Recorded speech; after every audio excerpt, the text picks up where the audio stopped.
Bespoke radio for the masses. Headline edition, July 8, 1947. The Army Air Forces has announced that a flying disc has been found and is now in the possession of the Army. If the game is rigged, change the game. Game changer. I occasionally think how quickly our differences worldwide would vanish if we were facing an alien threat from outside this world.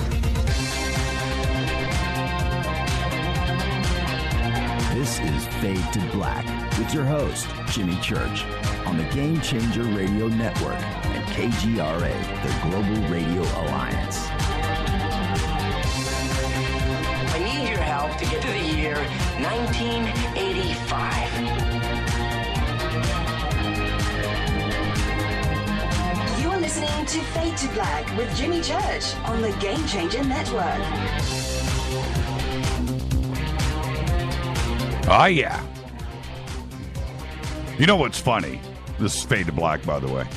Welcome. You know what's funny? Right as the show's kicking off, you need to be here in the bunker one day. I invite you all to see me dance right before the cue hits. Coffee, mouthful of sugar, rinse, another shot of coffee, another boom, boom, boom, click, bam, hit the microphone on cue. And sometimes I'm a little late.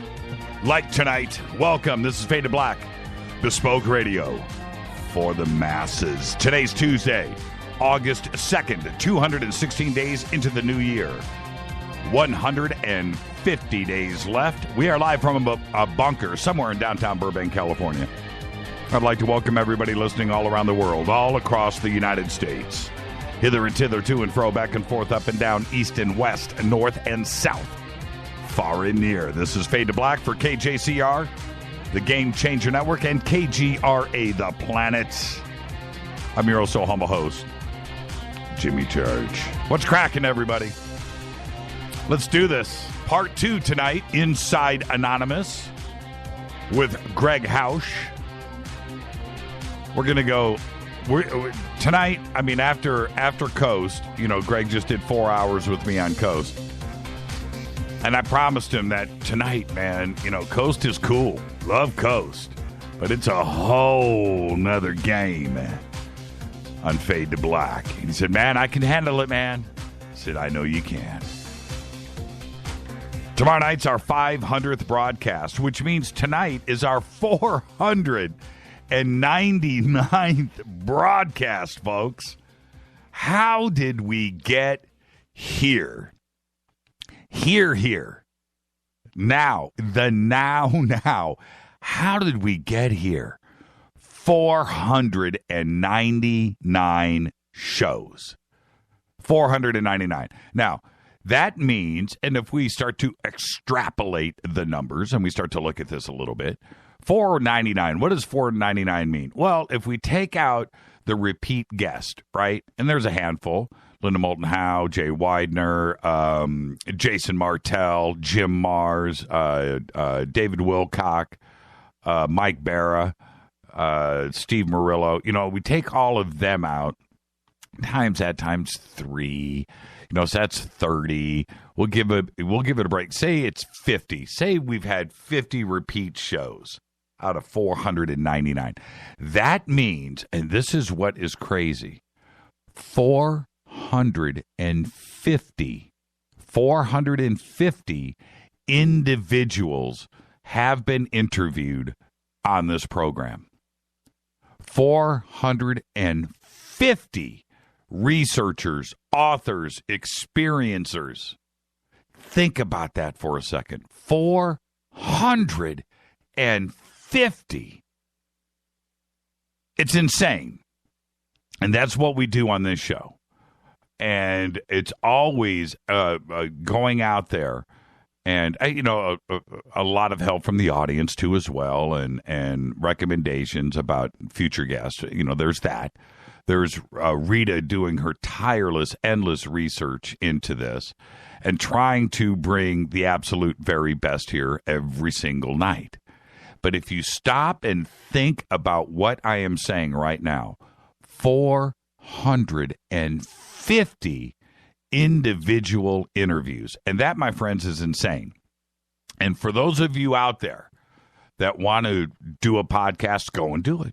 Go do it. You want to do a radio show? Go and do it. Get yourself a microphone, little digital interface, get yourself all hooked up. Go do it. Okay? Highly recommend it. But think about what I just said. And so if you did a podcast, for once a week and didn't repeat and you log that up, it would take you 10 years. 10 years. And that's what we have done here. It's insane. It is a mind-boggling number. 500 shows. And tomorrow's going to be a very special night. Now, I saw somebody tweet this the other night. I think it was Les. Les goes, I remember when Nori was on the show, and Nori goes, you know what, whatever. Talk to me when you hit 1,000. He's absolutely right. I totally get it. And we'll be there soon. But, okay, so we did the 500th show, and we'll celebrate this tomorrow. It is a milestone. But after that, you know what? I'll see you at 1,000. Let's just ride this out and do this together. And I want to thank all of you tonight. 499 bleeping shows. 450 individual guests. Tomorrow, we've compiled a bunch of lists. I'm going to have some highlights of past shows, and we're going to have some of our friends call in tomorrow night, too, as well. We kind of have to do that. And so many people out there have been part of this success. And, and now, without naming names, but there will be one special guest tomorrow night for a few minutes who's going to do a drive-by, and that is Mr. Steve Murillo.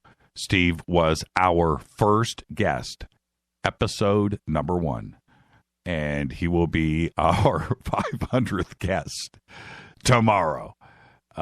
Extraordinary and humbling all at the same time. I don't know how we got here. It was a blink of an eye. I don't know how 500 snuck up on us, and it just seemed like such an unachievable. It's a crazy number. It's a crazy number by any standard. 500 of anything is a lot. 500 Coke bottles, 500 car tires, $500 in your pocket. It's still a lot of money, right? 500 of anything is a lot, and for us to get to 500 shows is insanity. So that will be tomorrow night. Thursday night will be show number 501, and we reset and start this baby over with Fader Night open lines, hanging out with all of you. And, of course, John Rappaport's going to be here with his No More Fake Newsroom. With that, let's get the show cracking. Follow us on Twitter at JChurchRadio. That's what you want to do. Very simple, at JChurchRadio. Facebook, YouTube, everything is Fade to Black, JChurchRadio, Fade to Black, blah, blah, blah. You know what to do. Follow, like, and subscribe.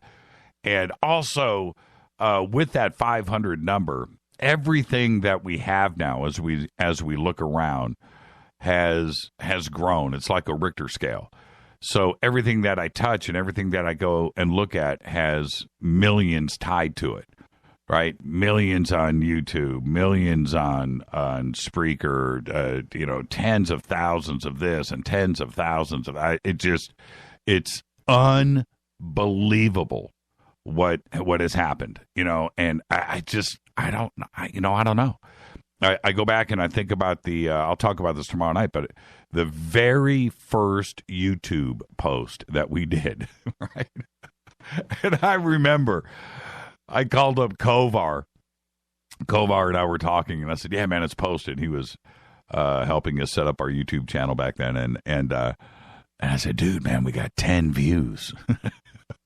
Really? Yeah. And then we talked the next day.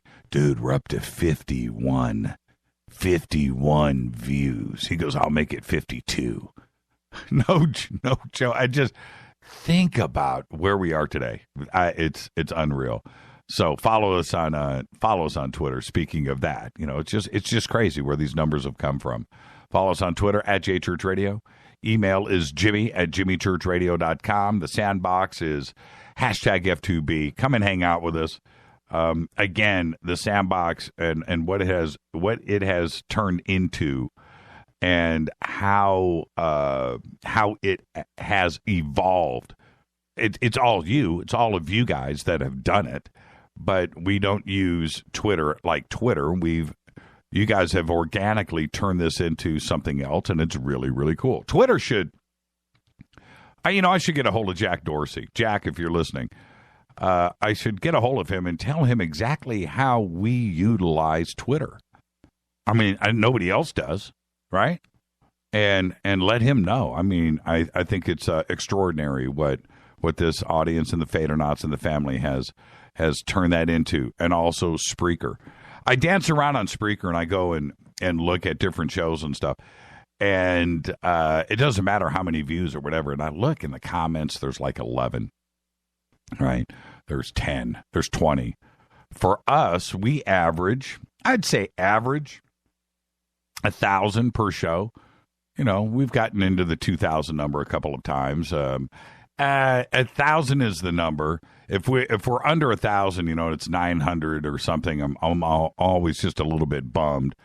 But even though I say 1,000, probably is 1,200.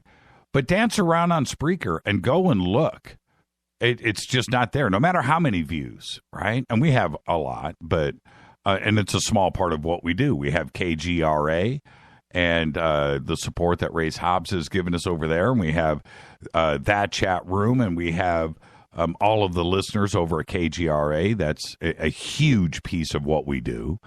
And then we have all the other feeds that go out, and of course there's TalkStream Live and other avenues and iHeartRadio, all of that, and it combines when you start to look and tune in and so forth. And when you combine all of this stuff together, the numbers, it's just like, whoa, holy crap, really? It's extraordinary.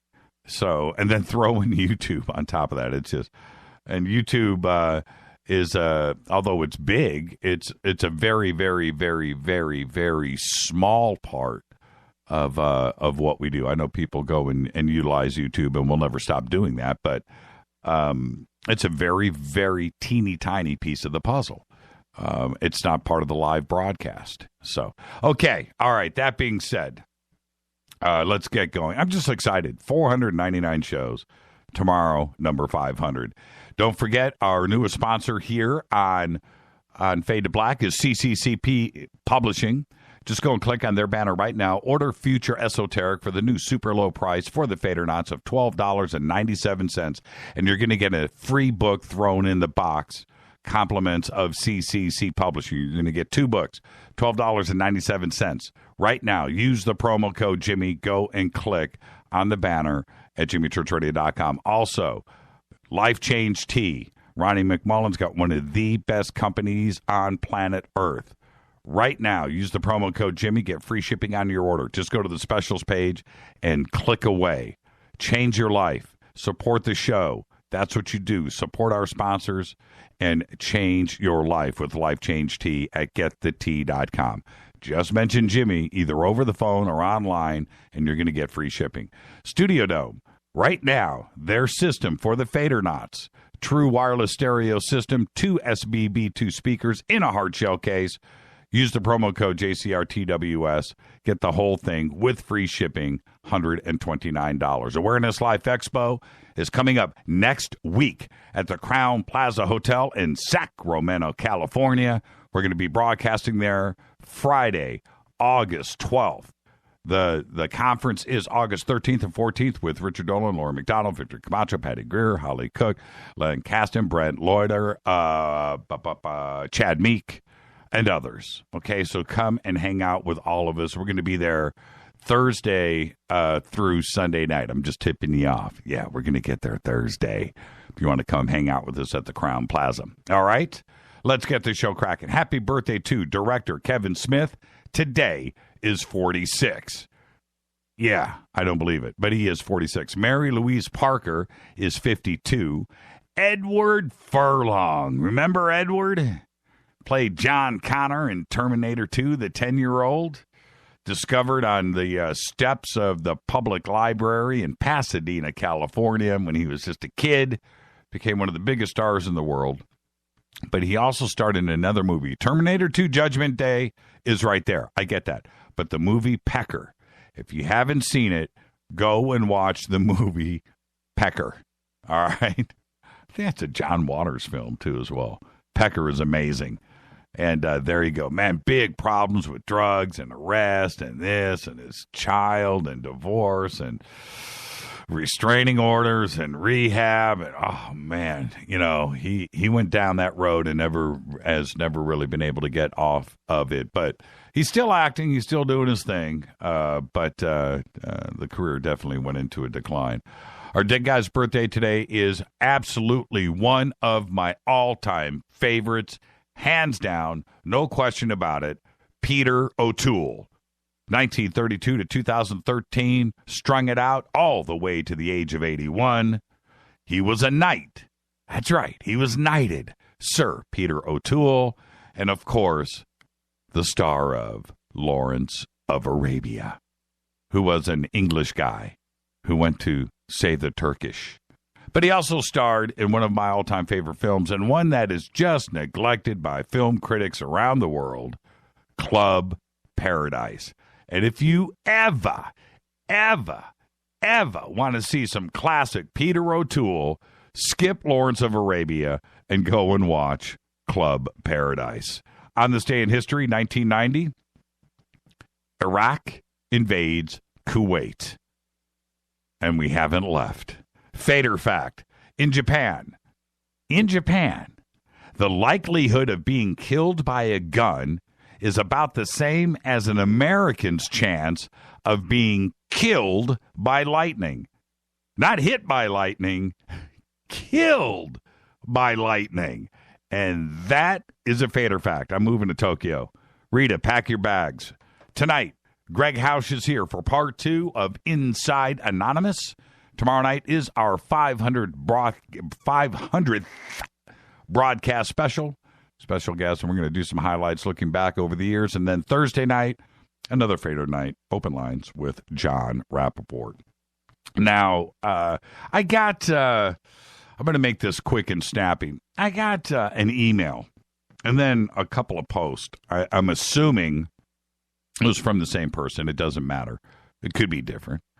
People out there think the same about how Americans, and that was the word that was used 4 times in 4 different 2 posts, 2 emails. Americans think that we are at the center of the known universe, right? And that we think that we have the best country in the world, right? Now, yeah. We do, right? But the problem with that, even though that was, this was written from somebody outside of the United States taking a crack at us and a crack at me, I understand that.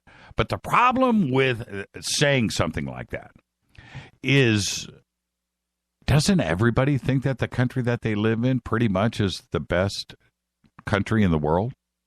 Isn't that your job, right? I know that the French think that they have the best country in the world. What about Denmark? You know what? Anybody that lives in Great Britain, anybody that lives in Russia, I would say most Chinese, they don't know any difference. Anybody in North Korea doesn't know any different, right? Japan. Pick a country. I've got friends in South Africa. They love it there. It is the best.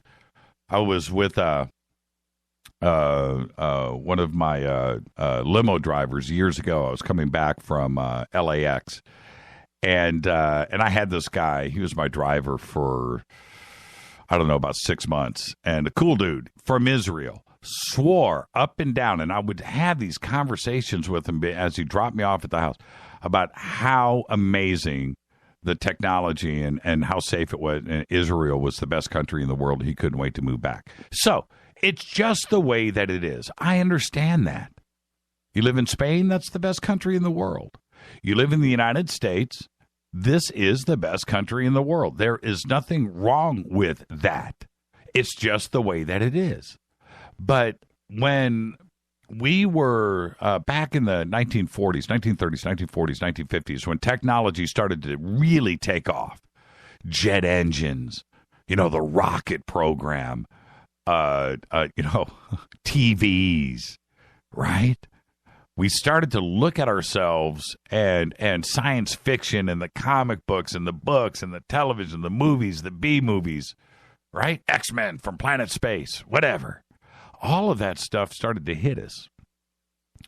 And I think that success that we had right after World War II and everything that was going on, we started to think, you know what, just maybe the United States is at the center of it all. And we are going to the moon first. We're going to do that. We're going to go, man, that's it.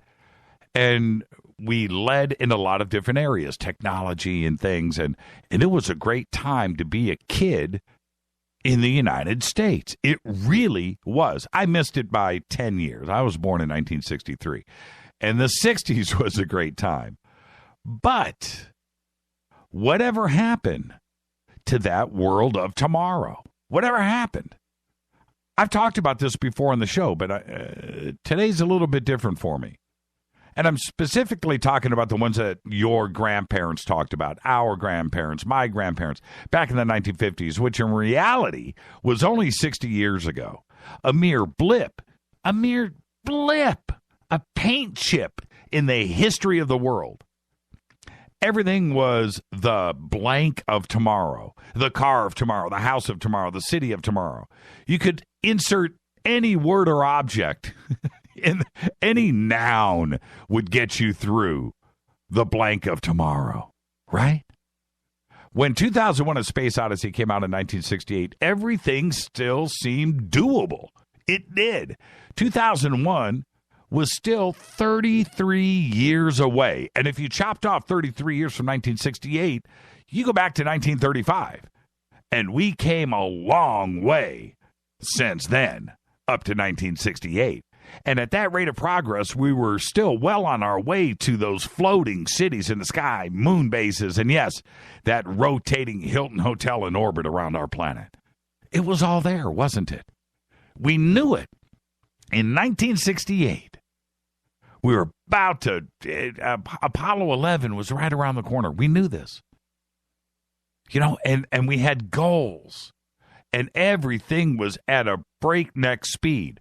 And what happened between 1963 and 1970, the world changed. If you think about 1963, the Beatles and Elvis, right? That was a whole nother style of dress and clothing and music and Lawrence Welk and that whole thing going on, right? And by 1970, oh man, 1970 was a decade of the future. Everything was in front of us. It was in color, too, in living color. But as we look around our neighborhoods today, our cities and our towns where we live, is it any different than the way that it looked back in the 50s? Probably not. You can drive around Burbank here, up and down any street with a camera, and you can shoot it, and it will look exactly like it did in 1950, 1955. Unchanged. Same houses, same streets, same street lights, everything, except for the cars. Everything is still pretty much the same. If you look up in the sky, the jetliners look the same as a DC whatever, right? Think about that. The cars still have four wheels. They stop at the same stoplights. Bikes still have change. Sure, I get it. You're going to go, Jimmy, we have flat screen TVs, man. We have the internet, man. We got computers. We got cell phones. And I agree. All incredible.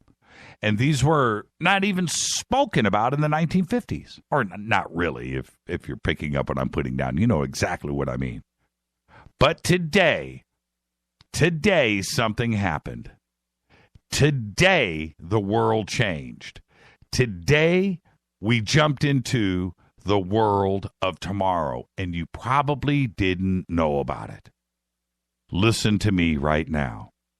Richard Branson's space company, Virgin Galactic, has been granted an operating license to fly its passenger rocket ships with the world's first paying space tourists aboard once final safety.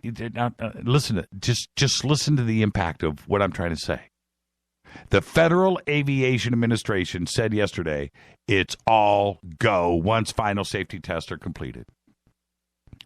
They got their license.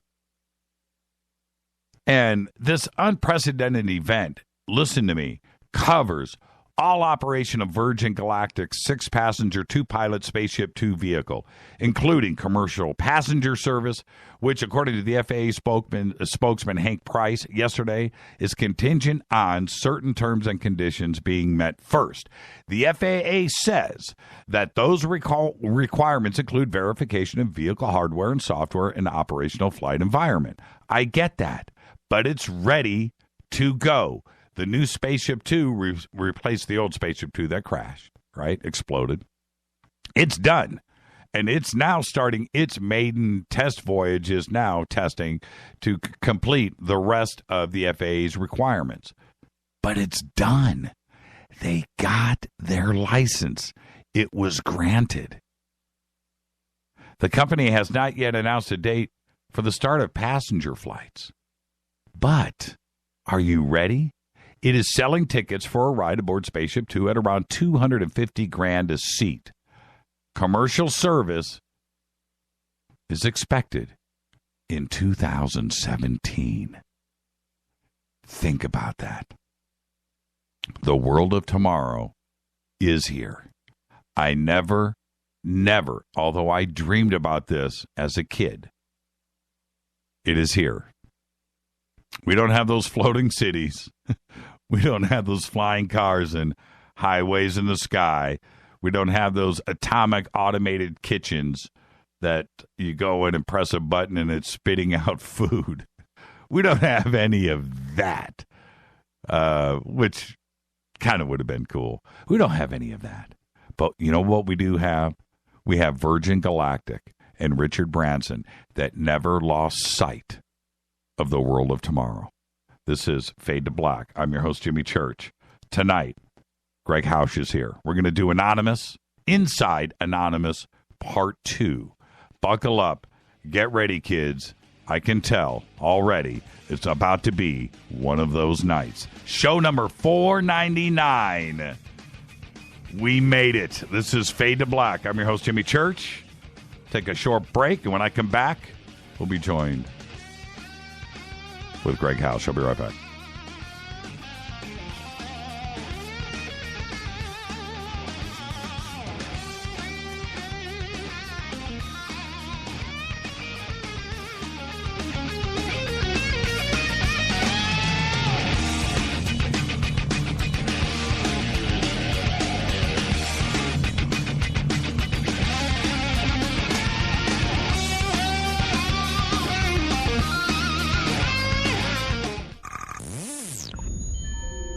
You're listening to Jimmy Church, Fade to Black.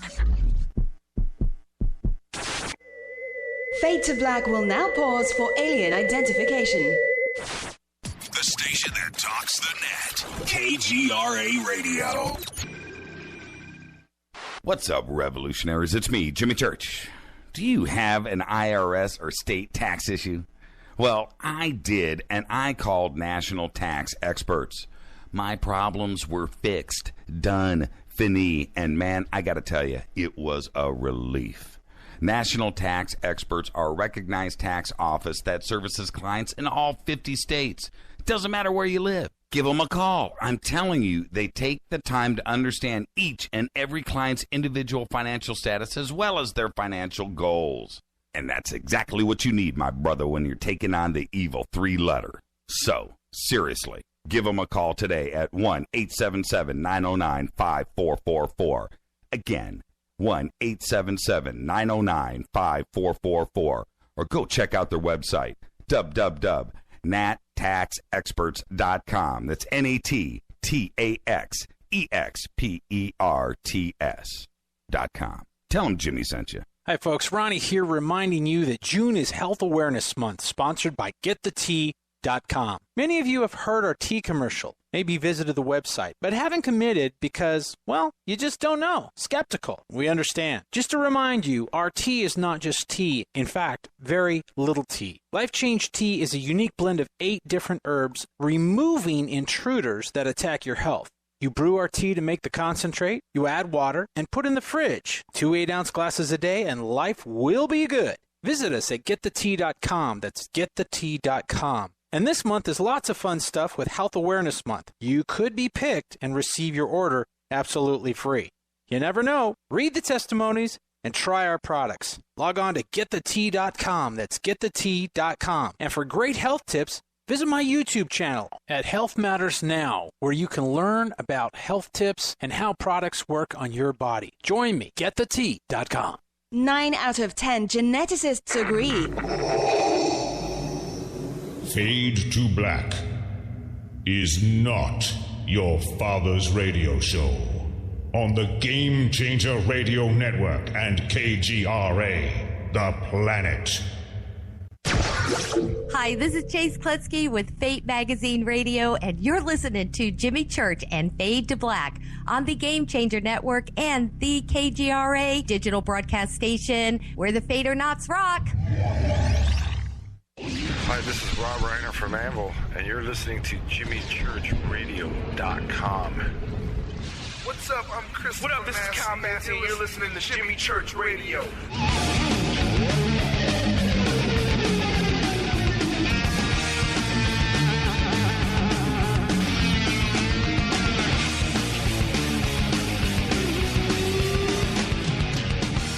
All right, welcome back to Fade to Black. I'm your host, Jimmy Church. You can follow me right now on Twitter at JChurchRadio. You can follow Greg at Gregg Housh. It's all been tweeted out. Go and follow Greg. It's our 499th show tonight. It's a big show. And having a guest on like Gregg Housh on a special evening like tonight, I can't think of anybody better. He's a cool dude, too, to boot. Gregg Housh has spent much of his teens and early 20s evading an FBI task force, no joke, while helping to operate the internet's foremost software pirating rings and otherwise living the life of a criminal hacker. In 2000, the chase was finally over, and he was arrested. The next 7 years were spent in and out of court until he pled guilty to conspiracy to violate copyright laws back in 2007. He was incarcerated in a federal penitentiary, including a 27-day run in solitary confinement. Upon release, he worked a series of computer-related jobs while continuing to participate in various online subcultures. And soon, after his key role in Anonymous's global protest campaign against the Church of Scientology, that was made public in 2008 when Housh began serving as a media interpreter and interview subject for newspapers, websites, radio, and television. He has appeared on countless news programs and has been quoted in publications around the world. Meanwhile, he has continued to work with anonymous participants on various ops, offering advice and other forms of support as needed. Today, he serves as a consultant on the hit TV series Mr. Robot and House of Cards, not House of Lies. Yeah, Greg, you're laughing right now. I know you are. Tonight, we will discuss why he went to prison, the hacker culture, how Anonymous was formed, what it is, who it is, and how he is still involved today. I would like to welcome to Fade to Black for the first time, Mr. Gregg Housh. Greg, good evening. Good evening. How's everyone doing? I didn't say House of Lies. That's a good start, right? It's definitely a good start. Oh, man. Now, you know what's really cool, Greg, and welcome to the program. And you get the first-time disclaimer because you're a first-time guest on Fade to Black. And now the next time you're on the show, you don't get the disclaimer, and you're going to be bummed out. But you get it tonight, and it's an honor. And that disclaimer is this. It's just you and I sitting on my couch having a conversation as friends. Where we start, we start. Where we end, but we're going to end as friends. Are you ready to go? Oh, boy. Absolutely.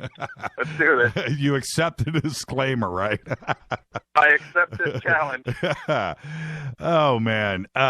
Now, with you, And certainly because we just hung out in New York for a few days and had a lot of deep conversation out there. I know that with you, and of course we just did 4 hours of Coast, and you were a champion, by the way.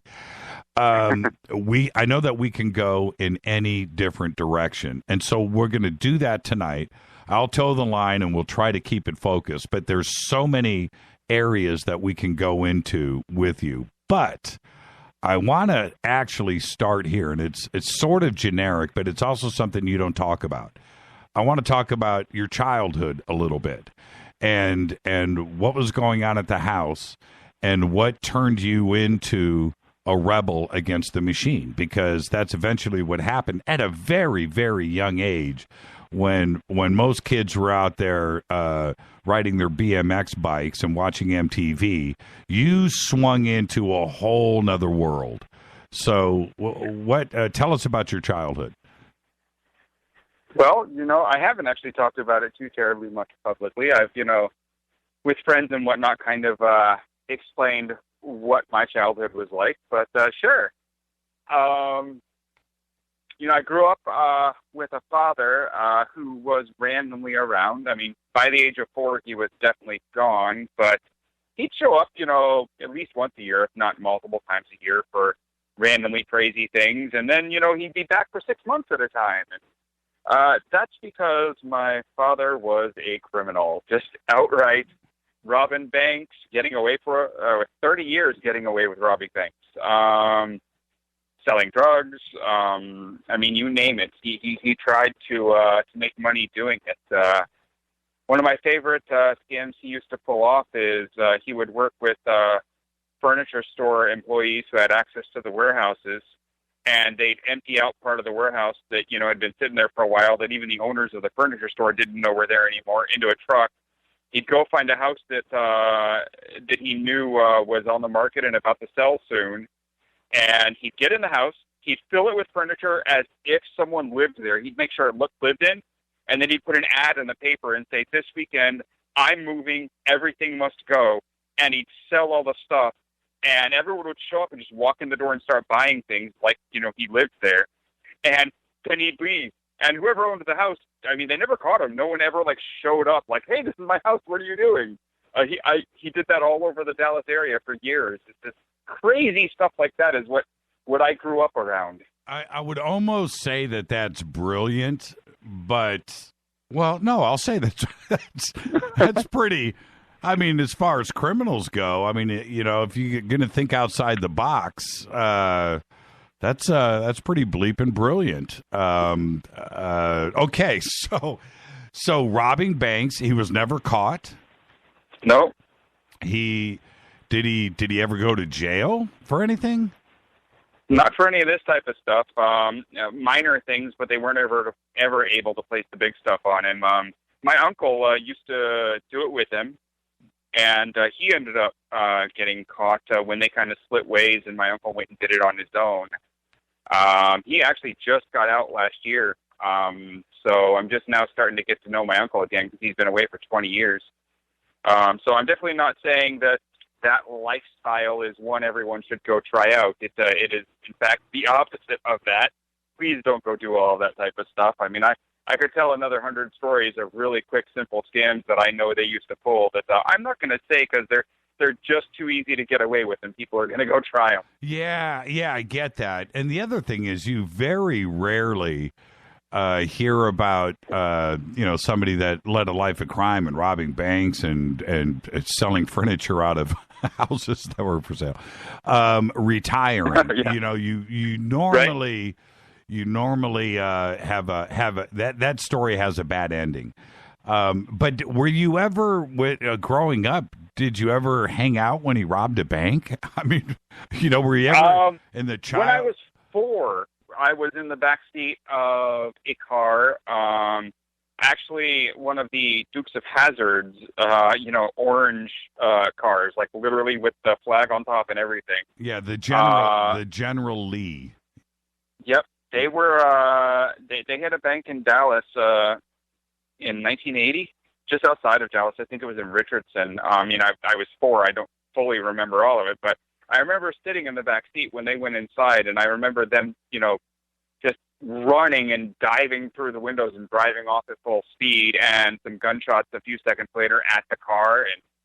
And I'm sitting there, now I know that I was in the back seat of the getaway car, but at the time I had no clue what was going on. I was 4. It's one of the only memories I have from 4 too. Like sometimes you have 1 or 2 of those that are kind of barely you can feel it, But I had conversations with him to kind of flesh out those missing pieces that I wasn't really there. He told me what had happened. Did you go home and tell your mom? She knew.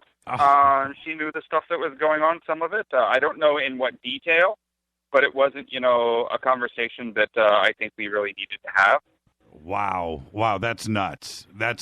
Okay, so I don't even know how to respond to that, and that's awesome.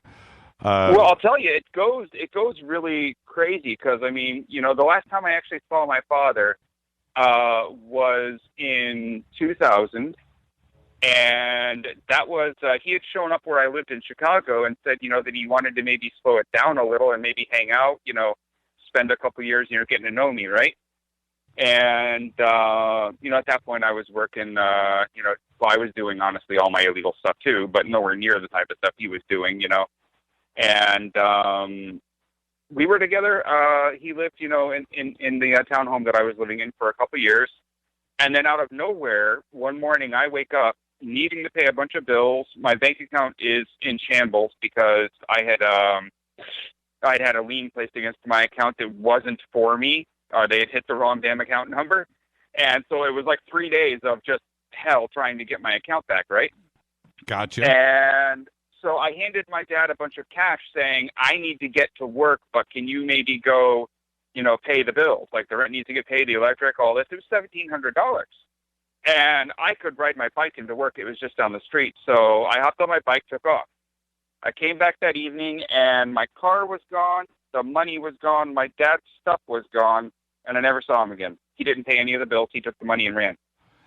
Wow. And that's, how did that make you feel? Well, I sat there for a couple of days thinking he'd come back, and called my mom, who, had divorced him, 20 years before that, a long time ago.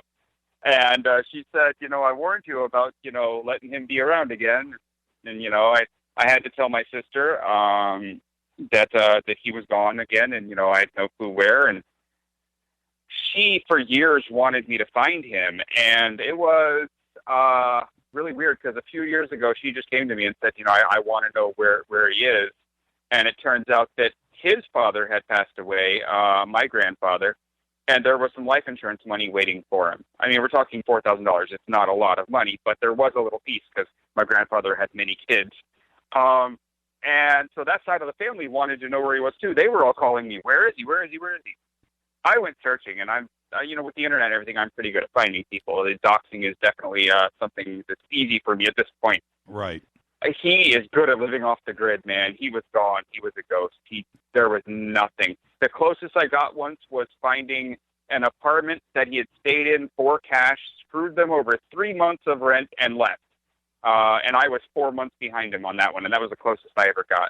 And so then you never chased him. You never chased him down. Last November, I get a phone call, just middle of the day. I'm sitting there trying to get some programming done, and it's a hospital in Florida saying that they think they might have my father, and they need to ask me a couple questions about who I am. And so I answered all the questions, and then they told me he's been in a coma for 3 weeks, and we've been trying to find family members. And he was completely brain dead. He was gone.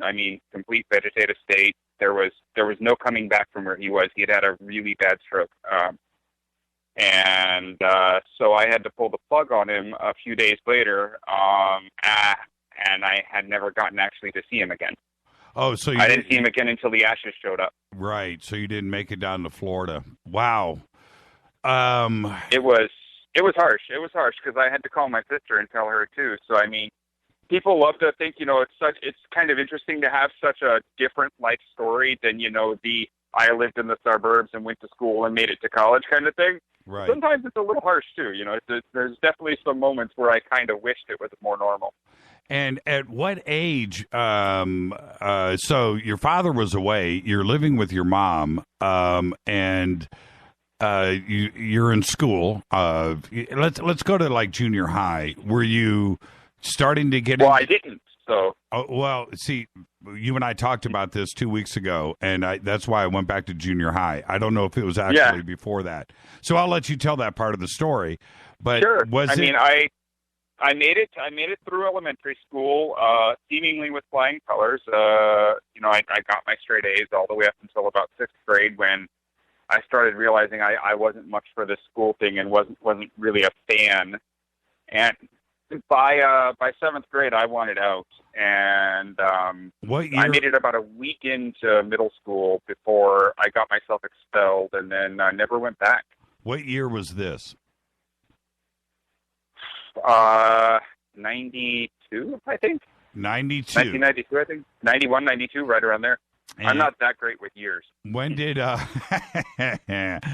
when did computers start to come into play? For me, about a year after that, I started playing on my very first one. My sister has cerebral palsy. And, it's something we've been dealing with. She's a year and a half older than me, so, it's all I've ever known is having a sister in a wheelchair and all that other stuff. But we had no money. My father wasn't around. When he did hit banks and whatnot, you know how that stuff goes. You might take 20 grand and it's gone 3 months later and the family never saw a penny of it. It was the life, right? Right. So, not complaining. It's just how I grew up. And so we always fought to have enough money to even, eat or do the basics. And so the state helped a lot. She started on Social Security pretty early because of her disability. And there was a nonprofit, Thru Easter Seals, which got her a computer. We barely had a TV, and they got her a computer. And nobody in the house could use it, so I had to figure it out. And that was kind of the beginning. And I'm trying to think. So that was Windows 4.1, right? 90. I'm trying to think. 92, 93. It was Windows 3. It was an IBM PS2, so had the big old mechanical keyboard. I love that thing. Yep. Yeah, to this day, when I look back to 92, 93 and my involvement with computers, which started then. A little bit in the music industry before that with Macs in the late 80s as they started to, come into play. But 92, 93, I can't believe that I was able to get the work done that we needed to get done on computers. And I'm talking about invoicing and customer, databases and such.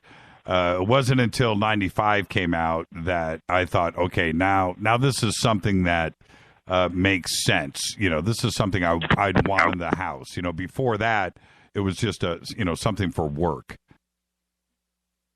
Yeah, really. Around there is where a lot of people started to catch on. 95 was that kind of an operating system where even my grandma finally, looked at a computer and thought maybe she could do something on it.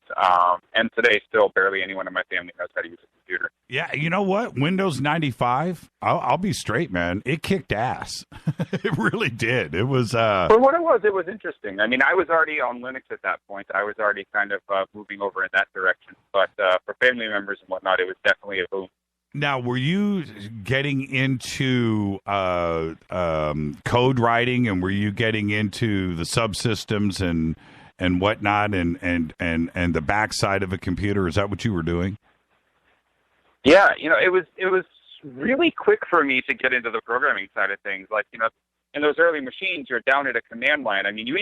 You started Windows from the command line. It didn't necessarily automatically start up with your machine.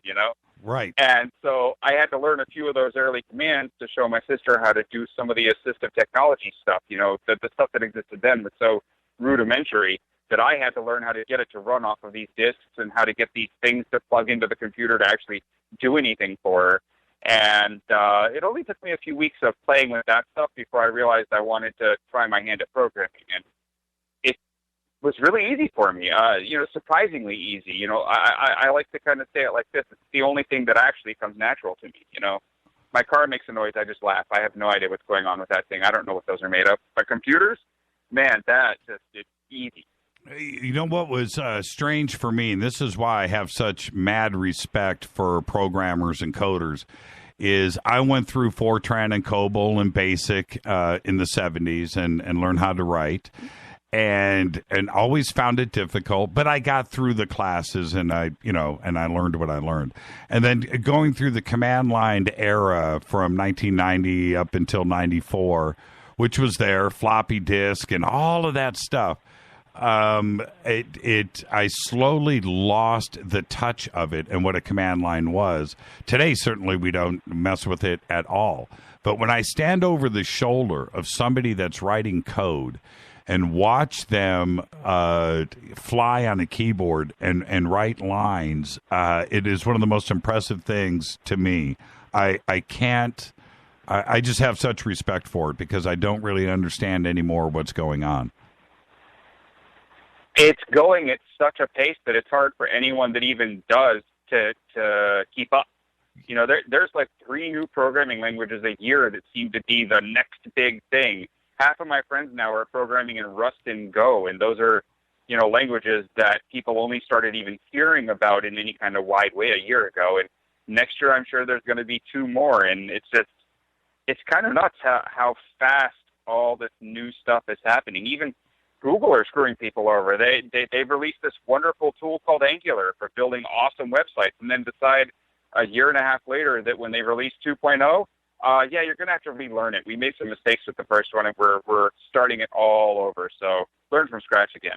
And with that type of stuff happening, just keeping up is hard.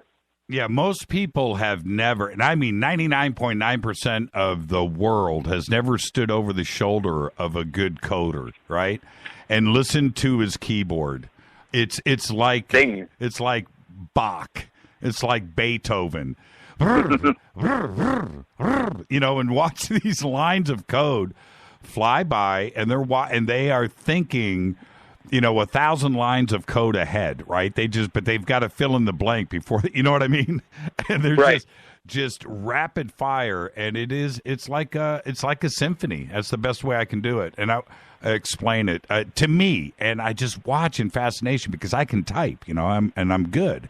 But watching a good coder is fascinating. And so I'm going to ask you really quick, are you like that on a keyboard? Yeah, I type pretty fast. I mean, I average around 110 words per minute. Yeah, that's pretty blazing. I mean, I can hit a little faster than that if I'm really focused on just how many words a minute I can do correctly. But when I'm just kind of flowing, it can get up there.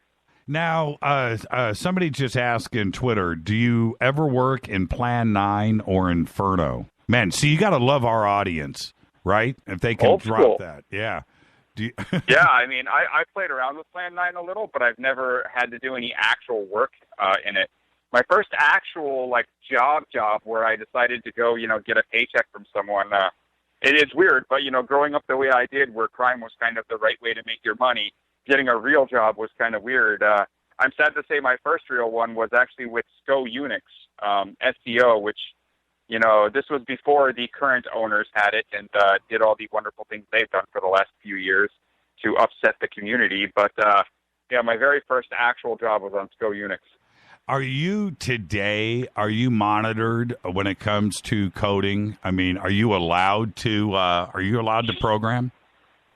Yeah, I'm allowed to do pretty much anything. My lawyer, when I went to prison, argued a very strong case about this is literally the only thing the guy can do. And he made sure that the court really understood that while it looks like he's smart because he can do this computer thing, point him at anything else, and he's going to be on the street homeless. So you have to let him still have his computers when he gets out of jail, or you're literally putting the guy, into the system for life.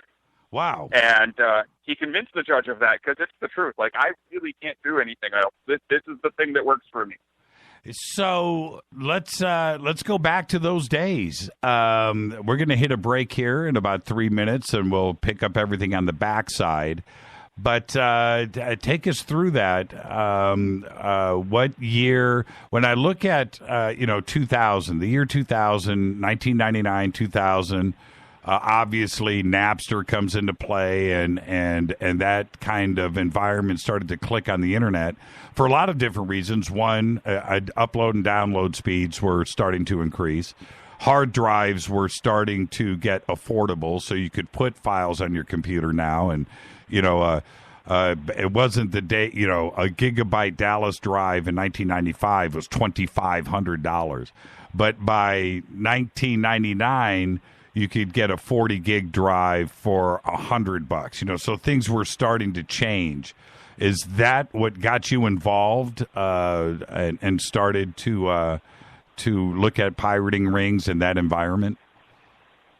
No, I mean, that's years into me doing that, actually. I was involved when we were still moving stuff around on floppy disks and on little 1.44s and whatnot in the early 90s, on BBSs before the internet was made public, and then onto the internet, in those first few years.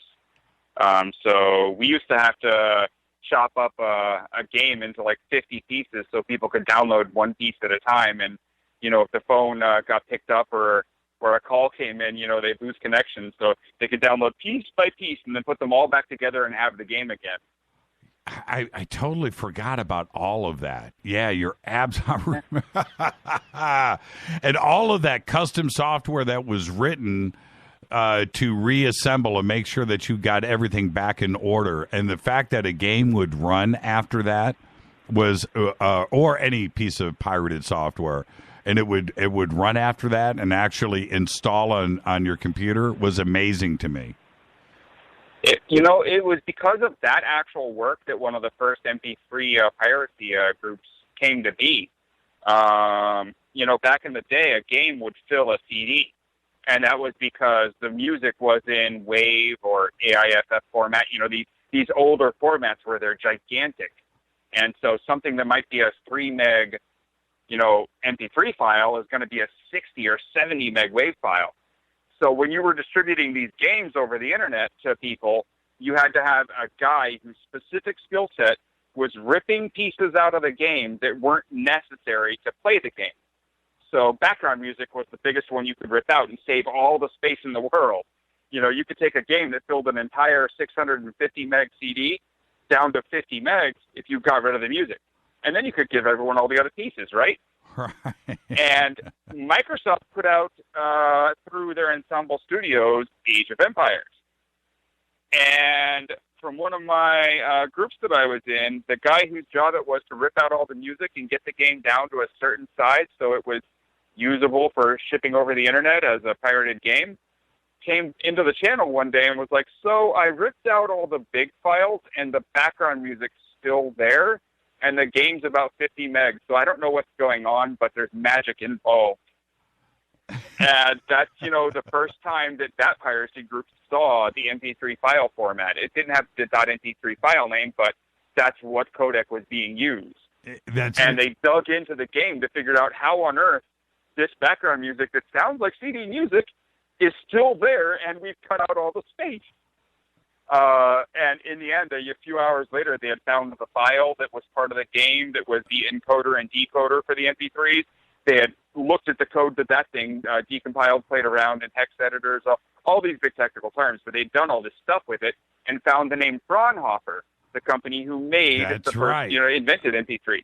And they found all these things and then started hunting down the first white paper that explained the codec and how it worked. And by the next day, they had already ripped a CD of music onto a hard drive and were just sitting there looking at what they had done. And boy, wasn't this neat. Let's take a break right here. Our guest tonight, Gregg Housh. And we're going to go in. This is Anonymous Part 2, but also we're going to get into the real hacker culture. Certainly, Gregg has been at the center of this universe for a very, very long time. More with Gregg right after this short break. This is Fade to Black. I'm your host, Jimmy Church. You can follow me on Twitter at JChurchRadio. You can follow Gregg at Gregg Housh. We'll be right back.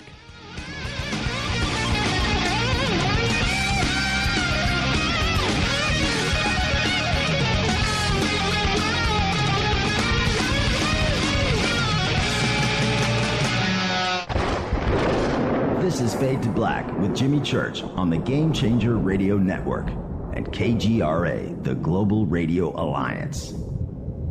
The station that talks the net. KGRA Radio. Hello, I'm Katie, and you're listening to my main man, Jimmy Church, on jimmychurchradio.com. Hi, this is Ray Hobbs here, repping the planet, and you're listening to my good friend, Jimmy Church, Fade to Black, on the Game Changer Network and the KGRA digital broadcast station.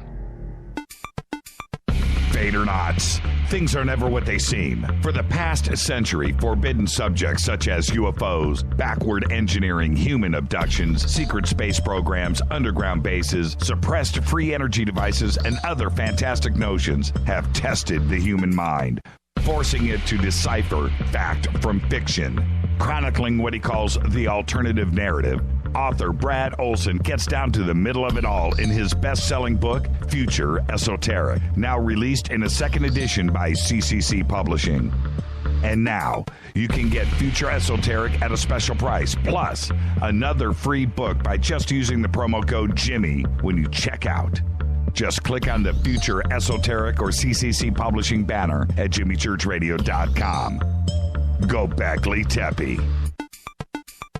IRA and 401k account holders, are you crossing your fingers for the stock market to continue its bull run? Or hoping for a miracle to pay off our $19 trillion national debt? American Bullion wants you to think for a moment. If we go through another significant stock market correction and things begin to unravel, you could suffer some serious losses. On the other hand, gold is a proven long-term asset that could hedge and protect your retirement accounts from getting washed away. Call American Bullion now and let them show you how easy it is to transfer your existing IRA or roll over your 401k into a gold IRA. American Bullion has an A+ rating with the Better Business Bureau and is a leader in gold IRAs. With just one call, their experts can explain everything there is to know and get you started with a free gold IRA guide. Call 1-800-545-2525. Don't procrastinate. Save your retirement. Call American Bullion now at 1-800-545-2525.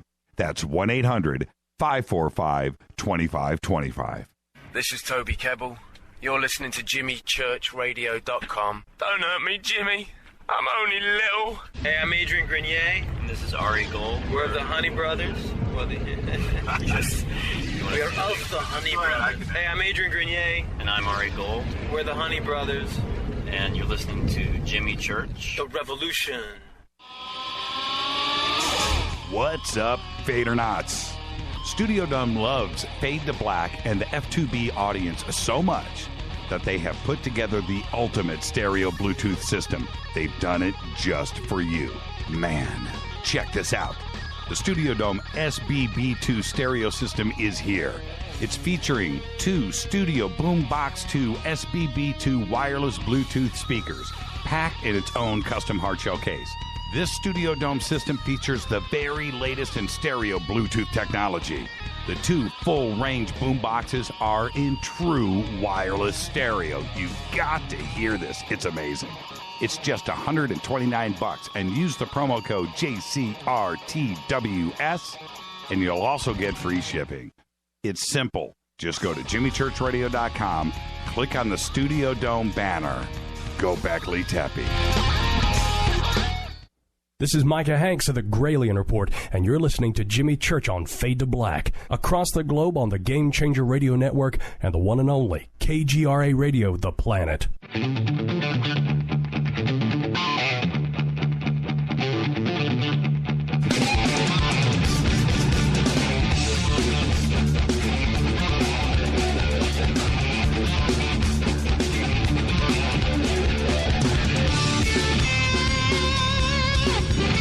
All right, welcome back to Fade to Black. I'm your host, Jimmy Church. Our guest tonight, Gregg Housh. You can follow me on Twitter at JChurchRadio. You can follow Greg at Gregg Housh. This is truly bespoke radio for the masses on the Game Changer Network and KGRA, The Planet. So, Greg, let's move forward a little bit. What different sites were you working with just before you were caught? Like websites? Yeah.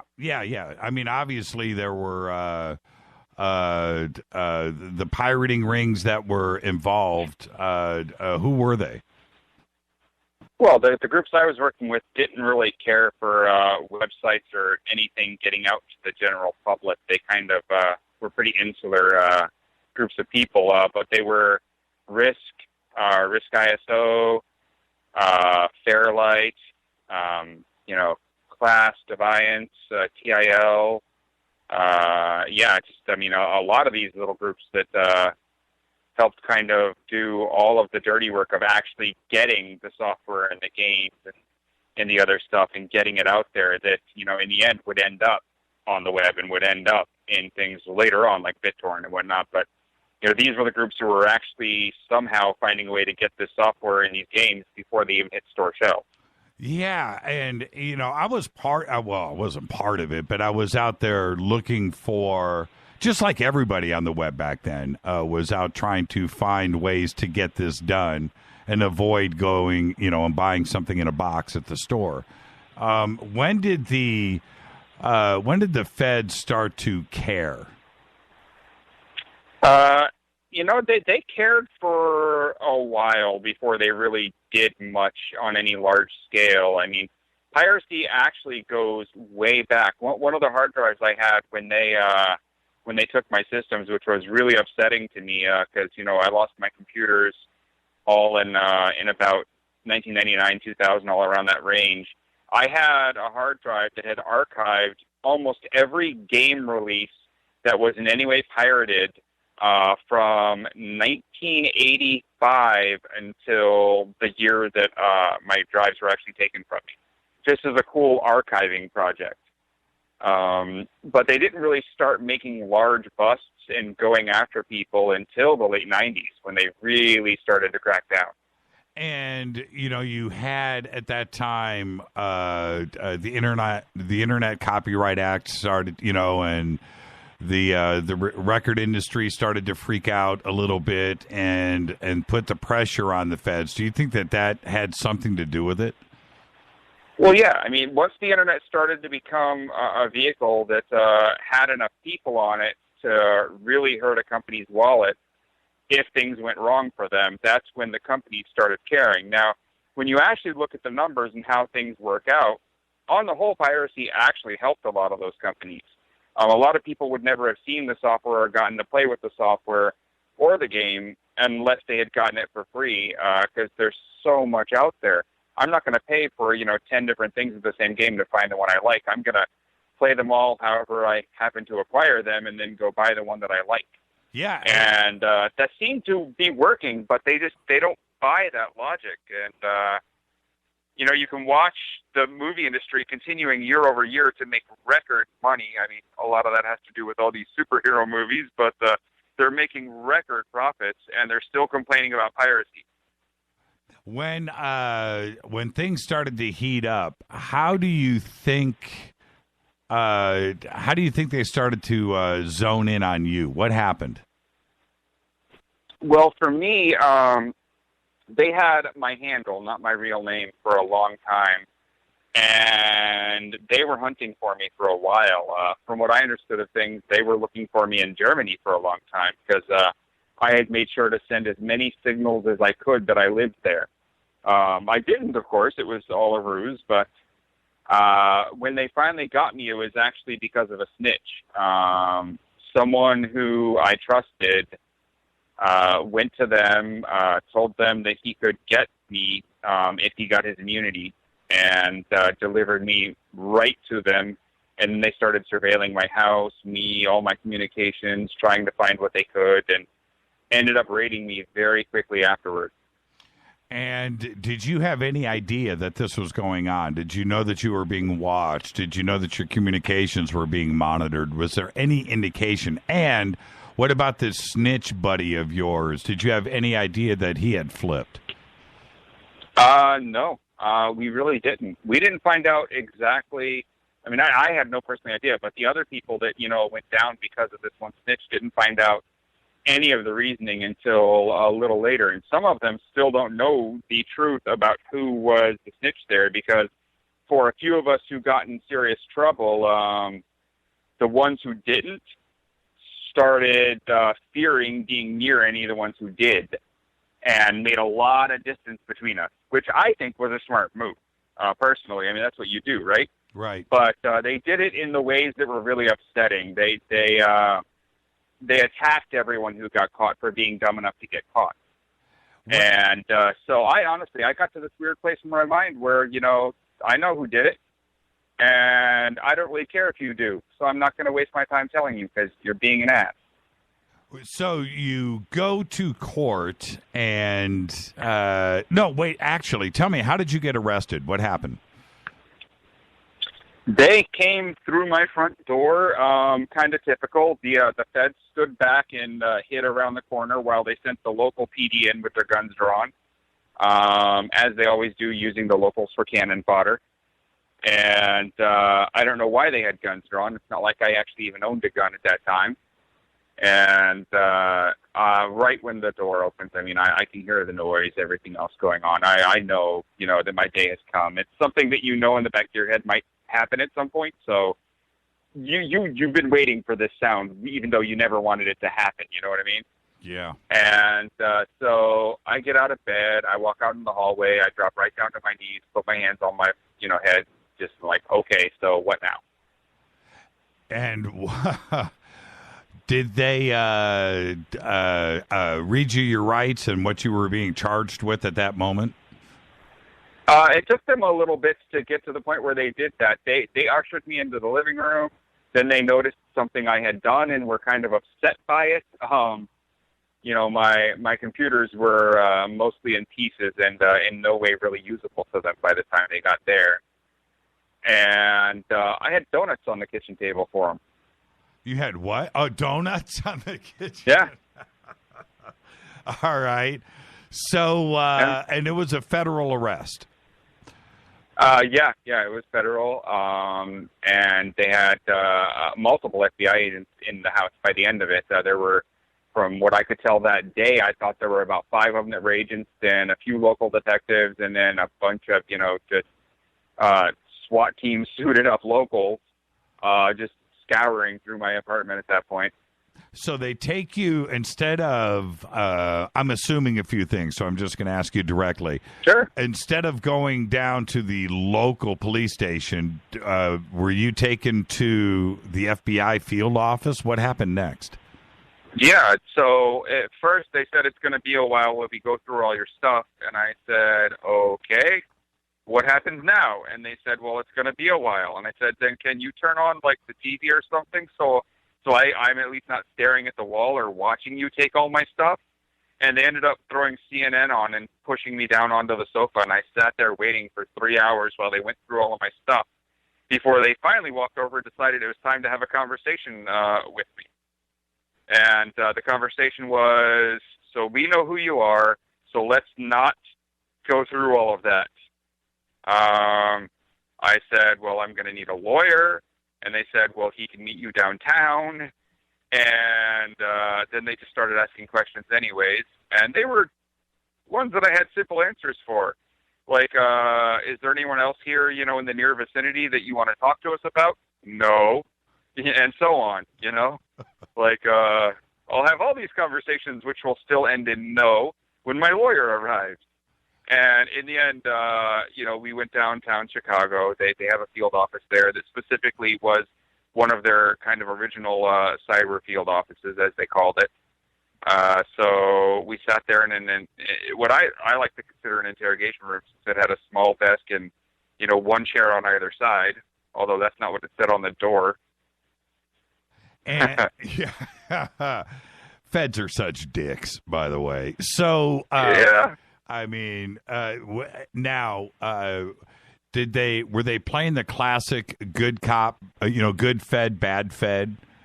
Oh yeah, they played every technique they could. I mean, the techniques they use are called the Reed techniques, and there's books on these, and it's just, I mean, if you've ever studied them, it's hilarious to watch someone trying them, because if you don't know the techniques and you haven't studied what they're going to do, then some of them might work on you. I mean, there's some interesting tactics, some interesting psychology at play there.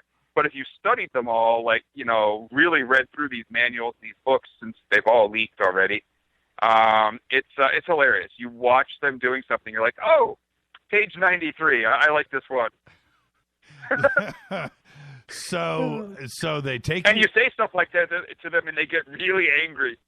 So did they immediately hit you with, sit you down? Okay, you're facing 5,000 years in prison unless you start talking right now. Did they hit you with that? Yeah, it was totally, we know you know everybody, hand us this number of people, work for us, help us do this, and otherwise, the rest of your life in jail, millions of dollars in damages you've done. Look, here's the federal sentencing guidelines. Here's where you're going to fall. And they put down a chart in front of me and pointed a spot on the table, and I'm like, yeah, okay.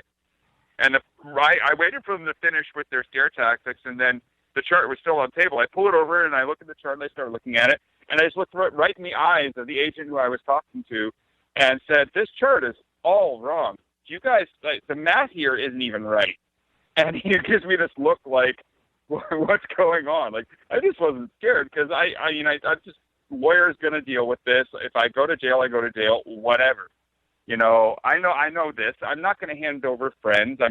Most of the people that they wanted from me were people I considered friends, so I'm not doing that. And then I'm looking at this document that they're planning on using to sentence me, and it's a joke. Like, it's doing the simple old math of, well, you uploaded this pirated version of Adobe Photoshop, and it cost $500, and it was downloaded 1,000 times. So right there, $500,000 worth of damage to Adobe. And I'm looking at how the math works out on this, and that was actually the example that was even in the chart. Like, it's like hilarious. And so I said to the guy, who actually works on this? And he said, well, these are the federal sentencing guidelines. And, the AUSA has a hand in helping to, draft those. And I got him talking about the laws that I was going to be punished with, right? And because he thought he had me talking, so he wanted to keep the line of communication open. Right. And he's explaining to me how you change these things, how they've, been edited before, the fact that they might be up for some renewal soon. And the first thing I said was, if you want anything from me, the first thing I'm going to do is, say that these guidelines won't work for me. The right guidelines here, and I might, hypothetically, admit to all the stuff that you think I've done. But under these guidelines, I'm not admitting to anything. And he walks out of the room. He doesn't even respond to me. He comes back like an hour later and says, what's your problem? And we went through this, and finally, it was literally 2 years later that we're actually working on kind of what it should look like if you're being honest about the numbers. And the guidelines were changed during my sentencing to match better what kind of reality looks like. Okay, so how long was it before you got to see an attorney? For that, no matter how much I asked for it, it was 3 days. And did they hit you with a bail? No, they actually tried to play so nice you can't even imagine. Right when my lawyer showed up, they were like, oh, yeah, we're going to send him home. He can go back to work the next day. Don't worry about it. We have some questions for him next week. And my lawyer's first thing was, is he being charged? And they're like, well, here's, the list of charges that we're planning on bringing. It was just the craziest freaking thing. I honestly believe they thought they were going to turn me at some point, so they were trying to kind of butter me up with, no, you can go home now. And so I go back to my apartment, which basically has a sofa and, like, a painting on the wall still and not much else. But they emptied the thing. And they never gave you your stuff back? My computers came back about 8 years after all of that. In pieces, all the pieces broken. With you did 7 years in and out of court, so you never actually posted bail. They released you and then charged you later. When did you next appear in court? I first appeared in court after all of that, almost a year later, which really sucked because you're sitting there and you're going into work and you're trying to just, be somewhat normal, but you don't know if tomorrow you're going to get that call that next week they're going to be putting you in front of a judge or not, and then you've got to call your lawyer and say, it's time to, go here. So at my work never knew if they were going to see me again. Like, I'd leave, and they were like, well, see you tomorrow, maybe. And, I didn't get like a long-term girlfriend. I didn't, work to do any of those things that you kind of normally do when you've got time, right? And it was kind of rough. I mean, I'll admit it was definitely tough because I didn't know if tomorrow was the day they want to, finish this or not. What did you? And for years they just kept trying to turn me, and I kept making offers of things I would do for them. It just wasn't going to be handing over my friend or hackers or pirates or any of the stupid stuff they wanted from me. What did you do for those 7 years? Were you still in the subculture and they didn't know about it?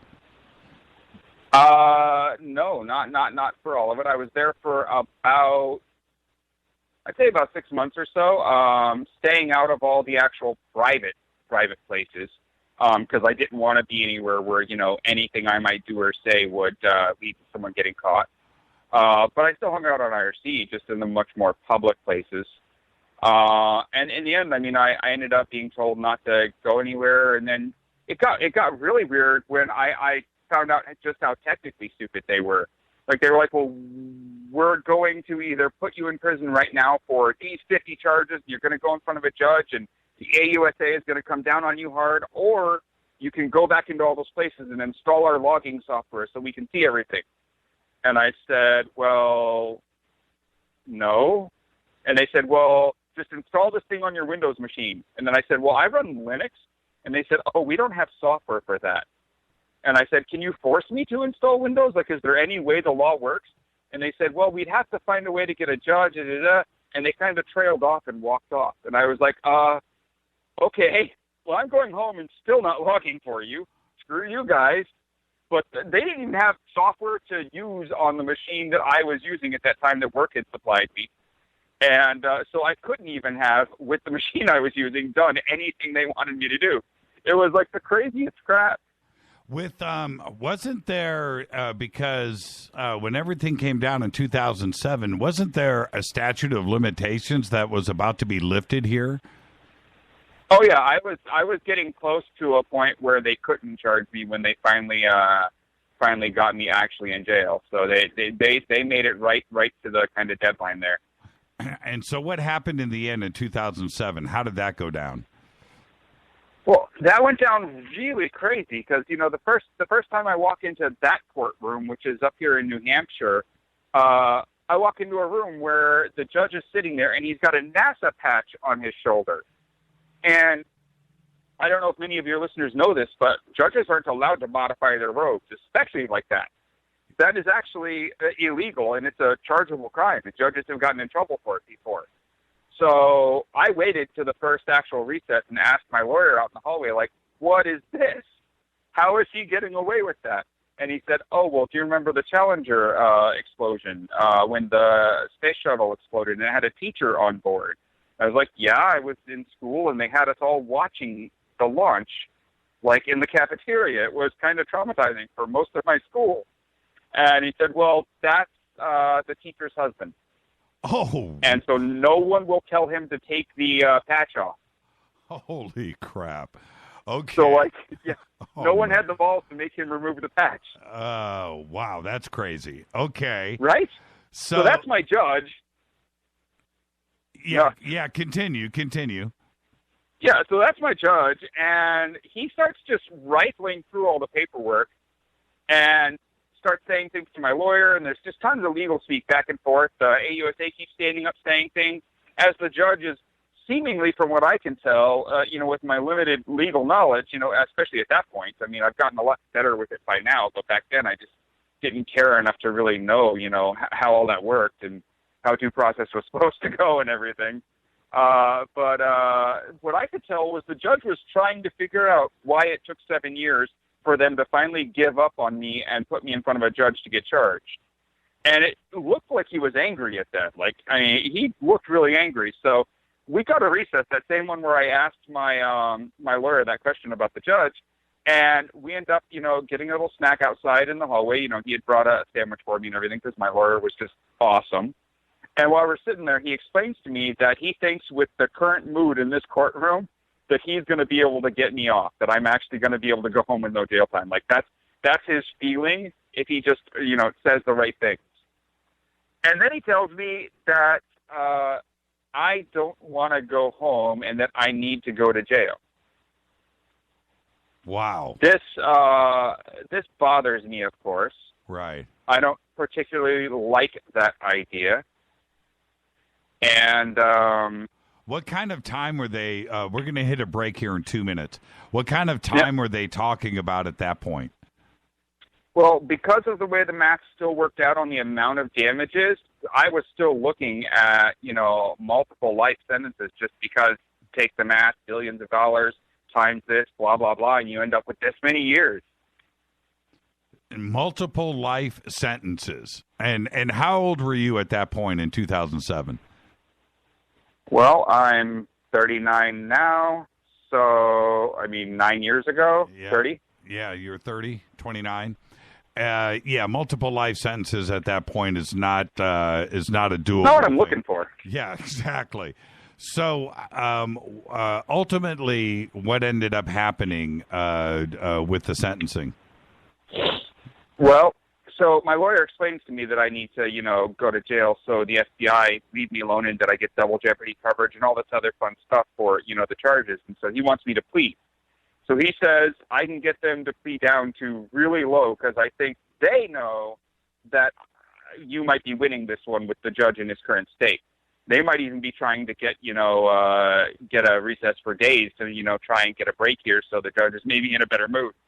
And so I agree with him. It makes sense to me. His argument does. We go back in, and we ended up with a deal that basically I got 6 months. Although it wasn't federal, and I got a Booker variance, which is this variance that a judge can choose to give you if he feels like it. I got it for the work I did on helping with the sentencing guidelines, and I ended up going to prison for 6 months, but getting out in 3 on good behavior. Now, how did the federal prosecutor accept that? Was he pissed off? Yeah, the look on his face when it was all over was just this, this like I'm going to get you at some point kind of a look. I thought it was hilarious. Yeah, I can only imagine that. The judge.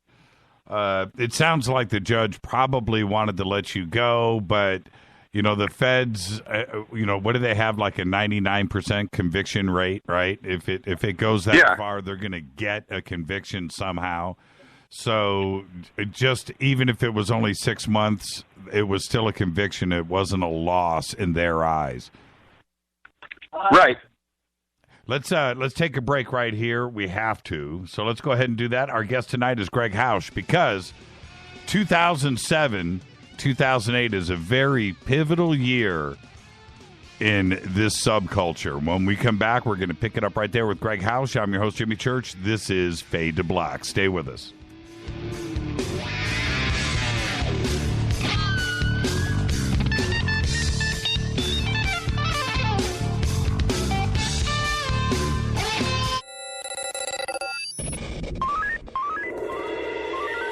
Way out here, we listen to Jimmy Church. You're listening to Fade to Black. Always on the edge of the hottest alternative talk. Jimmy Church with Fade to Black. KGRARadio.com. ¿Qué tal, mis amigos? Yo soy Mario Carson, el tiburón, y los invito para que escuchen a mi buen amigo Jimmy Church Radio. ¡Claro que sí!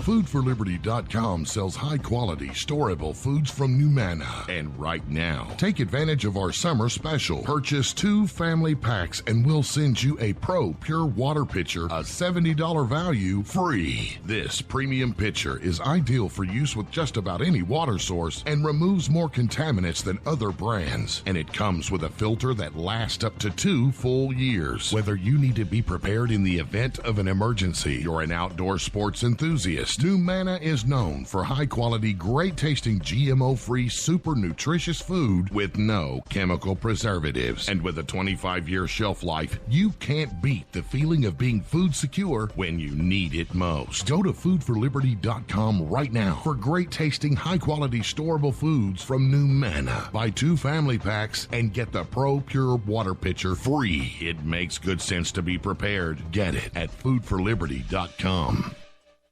Did you ever turn to your radio for your favorite talk show to find that it's been preempted for this? In the air to deep right center. Back goes Lewis to the wall, and it's all here. Or this? And I'm ashamed of you, Hillary, for voting for it. Do you have a favorite talk radio program that's not available in your city? Just go to TalkStreamLive.com for links to the best streaming talk radio shows. At TalkStream Live, you will find live talk shows 24 hours a day, 7 days a week. All your favorites are here. With such a large selection, you will also discover some new favorites. On the go and still want to listen? With a mobile smartphone, simply type TalkStream Live on your internet browser. Now you can take internet radio with you. You will also find hundreds of music, news, and sports streams. Best of all, the TalkStream Live directory is free and there's never a login required. Remember TalkStreamLive.com, the fastest route between you and your favorite talk radio show. You are listening to Fade to Black with Jimmy Church on the Game Changer Network. Oi, oi, I'm Reese Evans. You're listening to Jimmy Church. This is Revolution. The revolution will not be televised. The revolution is on radio. Ciao.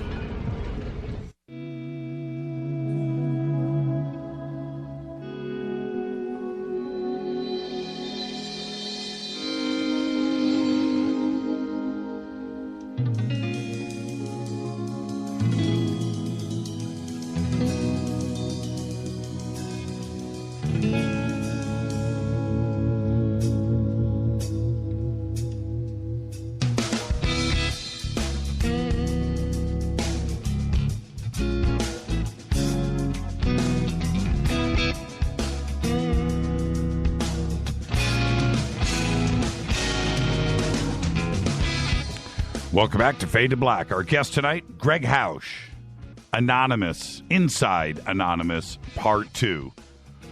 Fascinating life.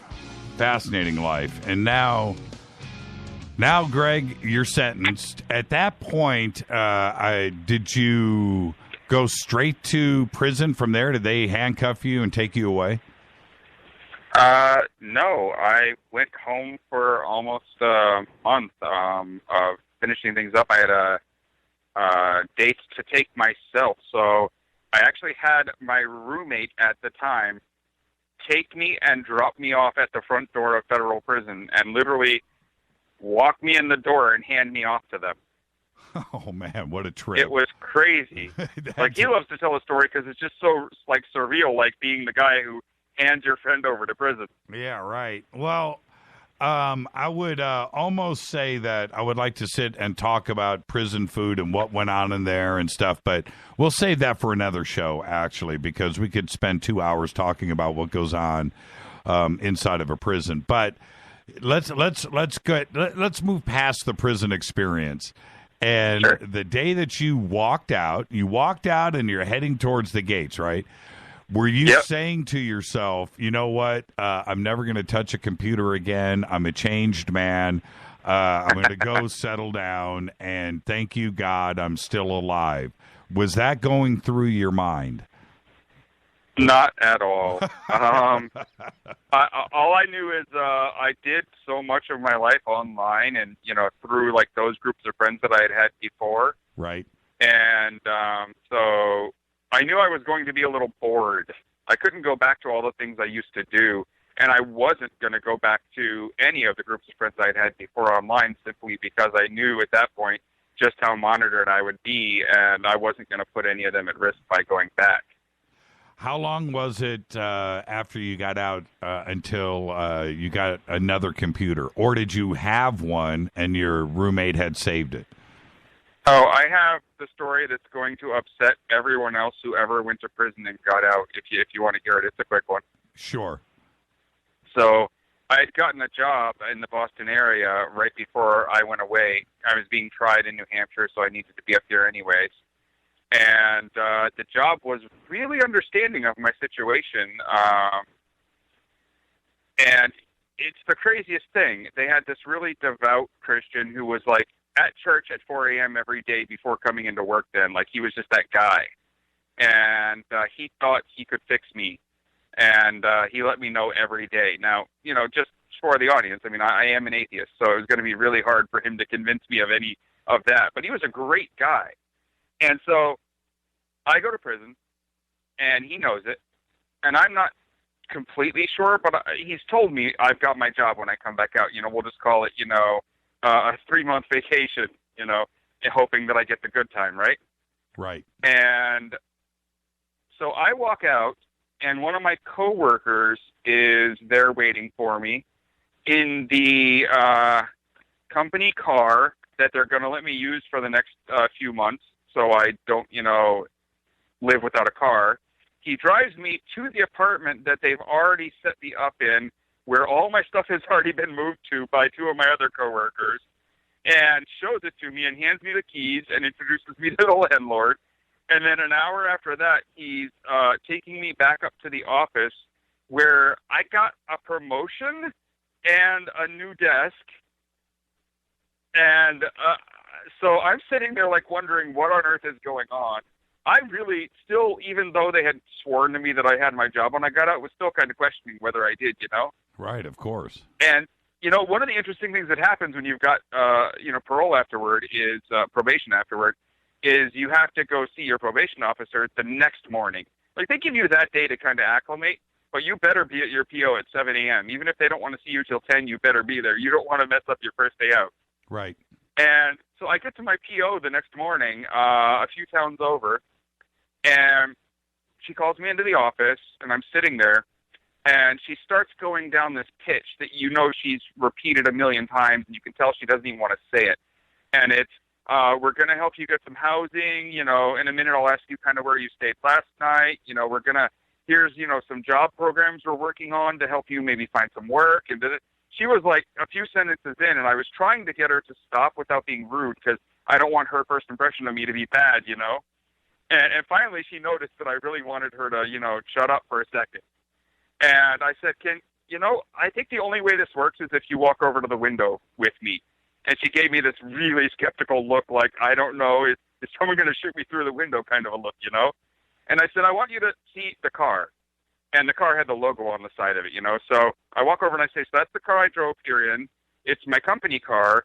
I handed her a piece of paper that had printed my address, my boss's contact information, and the copy of the check which I had cashed yesterday with my first paycheck in advance, so I had some cash to, you know, deal with, like, say, filling the fridge and whatnot. And then I showed her the cash still in my pocket, and I was like, so I got a raise and a promotion and a car, like, yesterday. And she gave me this look like she did not believe me and made me sit down, and I explained it to her, and she said, there's a whole lot of stuff that you're supposed to sign, and then she read the report. You have to come in once a week for drug testing, and I have to talk to you on the phone every day. And I said, yeah, that's what I was told. She said, have you ever done any drugs? I said, no, not once in my entire life. I've never even tasted alcohol. I won't eat food that was cooked in wine, like literally nothing. And she says, come back tomorrow morning. So I came back the next morning, and I walk in, and she shakes my hand and is the nicest person and says, I talked to a judge, I've gotten this, and she shows me my new report. And it's that she's going to call me once a month and make sure I'm doing okay. Yeah, she's got bigger fish to fry. Yeah, she was like, this guy's okay. I don't need to, no, I've got no time for this crap. Yeah. So I got it altered the next day. I'm sitting there with the easiest probation ever. Yeah, most of her clients, if you will, don't have jobs, don't have a home. You know, when they get out, they go right back to a life of crime, and they've got to keep their, you know, the full monitor on. And when they see somebody like you doing all of that, they're not going to waste their time. You know, that's it. I was lucky. I just had someone trying to help me find Jesus. Right. Okay, so now, and let's get straight to it. This is what part is this? 2007? Have we hit 2008 yet? Yeah, it's 2000. I mean, that's 2006. But I spent the rest of 2006 kind of bored, so not much to say there. Right.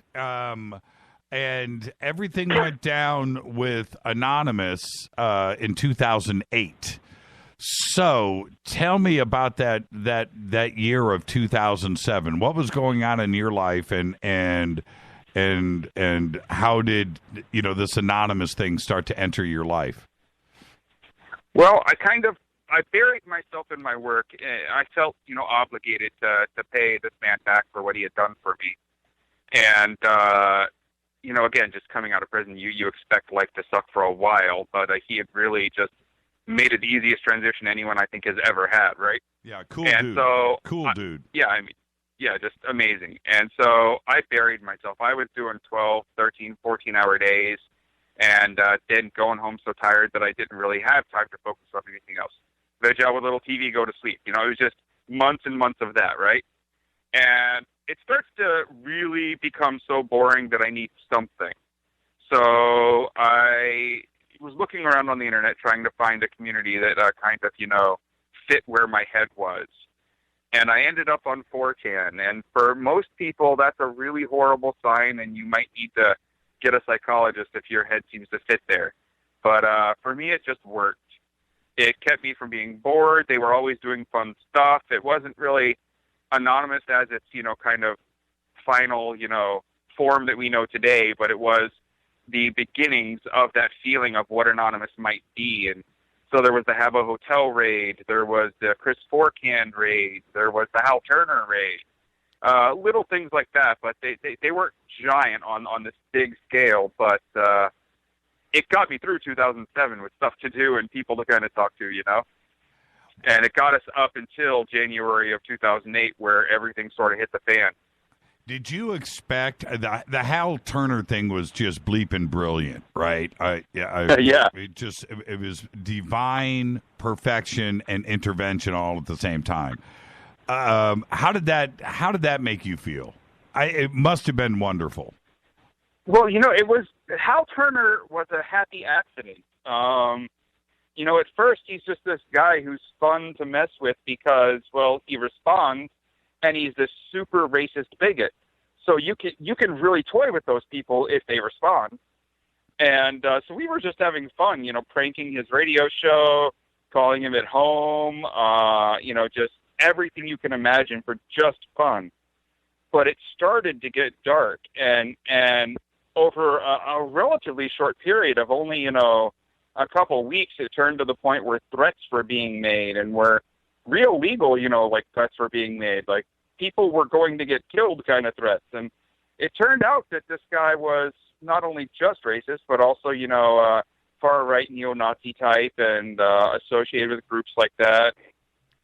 Some hacker decided that, one of the first real kind of 4 anonymous hacks was going to happen and got into his email and found proof that he was working with the FBI and outed him on the internet to all of his neo-Nazi friends as an informant. Oh. And that was one of the funniest things I've ever seen happen. It's just brilliant. I mean, as brilliant as, please continue. I just love this story. And as it continues, Hal's starting to feel the pressure. He first, tries to turn off that radio show, and then, only shortly after decides to try it again. And at that point, he makes some threats to some FBI agents, like real threats. And they get him and throw him in jail. And I don't care that he's not in jail for being the racist, bastard that he is. Just as long as he's in jail, that's fine. That guy was horrible. But, for us, it was joking. We were having fun for a few weeks. It was a pastime to keep us from being bored. We didn't really think of it like, oh, my God, we're taking down this neo-Nazi. That wasn't the thought process. But in the end, you look back at it, it was totally what we did. Yeah, he pushed back. See, that was the thing. And there was some, That was his mistake. That was his mistake. And also, I've gone back and listened to and read transcripts and stuff. He was a good opponent. He was actually. I mean, if you're going to do that for sport, then you've got a guy that's willing to push back and fight back. So he was a good opponent. Yeah, I mean, it doesn't work unless the other person actually responds and continues to answer his phone and continues to let you speak on his radio show. If you don't have that other end, then it's really boring. So it was really his fault. Most of it happened, not only for being the racist pig that he is, but for actually, coming back at us and being loud and boisterous about it. That just made it so much more entertaining that it ended with him in jail. It's such a great story with such a great ending. So there you go. And there's no apologies to Hal. He asked for everything that he got. Not only was this racist guy, loudmouth guy, trying to be a shock jock, right? Just trying to do that stuff, but the whole time he was an FBI informant, and that just makes that's less. It's like if you step on a slug and it's stuck on the bottom of your shoe, it's lower than that. So everything that happened, he asked for. So now take us to, obviously, the Scientology era. How did that come? Chanology. Yes. Chanology was another one of those wonderful accidents that continued to be an accident for months until we end up with anonymous kind of as it is. So we're there. It's January 2008. It's late night of the 13th, early morning the 14th, however you kind of, look at that, depending on what time zone you were in, all that fun stuff. And someone uploads a video of Tom Cruise, and it's 9 minutes of him being just an insane Scientologist, talking about the craziest things, like Scientologists are the only ones who can help in car accidents. Like, what would you even say that for? What does that mean? What are you going to do? Stop and scare? Like, how does that help? But watching it, and he's laughing with this maniacal laugh the whole time, it was one of the funniest things I'd ever watched. And it got a DMCA request, Digital Millennium Copyright Act request, which is how someone who owns copyright can try and take a video down off the internet that shouldn't be there because, it's for purchase or it's private or whatever. Problem was the DMCA has a lot of restrictions on how you can file these things and what's a legal request and what's not. This video was fair use. It was under 10 minutes of an over 2-hour video, so it was in those fair use guidelines where you could actually show 9 minutes of this. And so they didn't have a right to DMCA it. And that kind of piqued our interest in that this meant that maybe we could have some fun with these people. And again, it was just about having a few days of fun. It'll be entertaining. Scientology are jerks, right? And so we hunt down the person who actually uploaded the video using, relatively standard doxing, methods online and find the person. Something Scientology still hasn't done, which just blows my mind. And we get the video so we can start uploading it. And it's about 8 of us. And, randomly 7, 8, 9 people, whatever, but it's kind of floating that day on the chat channel. And at that point in 2008, YouTube was big, but it hadn't won the war. There was still Vidler, Vimeo, which is still kind of alive, still doing all right, but there were 50 of these video sites. And so there were a lot of places that we could play with them. So we just started uploading the video everywhere. And we quickly learned that their lawyers are good because they were knocking videos offline within 5 minutes of them going up. A brand new URL, a different name. We were even editing the video source file and padding it with a minute here, 20 seconds of black in the beginning there, like whatever we could to make the checksum of the file different so they couldn't automatically say, oh, it's that file again, right? Right. You were changing the file size. Yeah, exactly. Everything we could to make the file just a little different. And so we had like 50 different copies of the file too. And they were still going down so quickly. So now we knew we had like someone from Scientology at the very least, if not a team of people, sitting on like the phones or on an email form or something all night long. So we went up to 4chan and Something Awful, which was a forum site on the internet, and said, hey, everyone join us over here on IRC. We're screwing with Scientology. This is going to be hilarious. And only about 20 people showed up at first. But, you know, everyone uploading the video and creating accounts, you know, you go create another email account, then go upload the video, and it's just over and over and over. It was hilarious. But by that next morning, there were about 100 people on that IRC server. And midday, someone joins the channel and says that the media was paying attention to what was going on here and that we might want to write a press release. Sure, that makes sense. I guess that's what you do if the media wants to, you know, understand, right? Sure, whatever.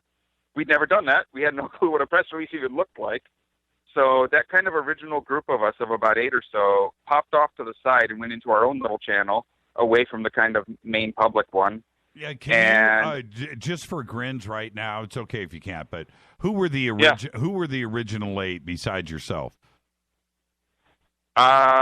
That group, God, I mean, there's only a few that the world actually knows. So one of them is a guy who goes by the handle Seth Dude. He kind of outed himself as being one of those guys. And another one was someone who went by the name Dar.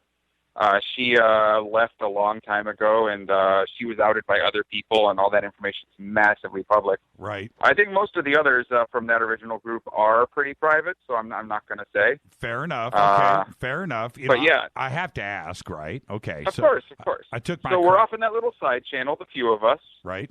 And we start looking up what press releases look like. We go to PR Log, PR Web, you know, all these websites where people just post press releases. Turns out it's a really simple format to write something in. A couple paragraphs, put a date on it, put 3 little hash marks in your contact info. It's dead simple. So so we decided that we were going to write this thing, and we start writing it. And while we're working on writing it, a bunch of sites out there start talking about keeping this Tom Cruise video up. Gawker posts it and gets in their own personal war with Scientology about whether they're going to keep the video online, and all these weird things start happening where we're kind of wondering, you know, we were just joking around a few days ago. We don't know what this is becoming, but we're going to keep writing this press release. And we were writing for this real ominous tone. We wanted the world, and especially Scientology, to kind of be scared of this organization we were trying to, you know, formulate in this PR. And a few hours in, we realized that it read more like a video script than it did a press release. So we decided, screw it, let's turn this into a video. And the first thing we figured out sitting there arguing with each other was that the video had to be public domain. It could not be any video or images from something that Scientology could claim copyright on or could buy copyright on and then claim copyright on. So we went up to archive.org and just spent a couple hours digging through their video archive of public domain video to find the video background for this thing. And then we went searching the internet for public domain audio for the music in the background, and we found that on a site called Newgrounds, which still exists. And we put those together. We wrote out our script.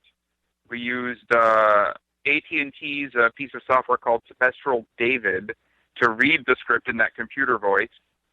And we put the Message to Scientology video together over that day, uploaded it on the night of January 21st, the next day, basically, thinking nothing of it, thinking that this was just still us having a little fun, and that within a couple days we'd all be back to just going to work and doing nothing, you know, on this. And it'd be another 3 or 4 weeks before we found another fun target like this, because, you know, everyone has ADD. They're not going to focus. This isn't going to last.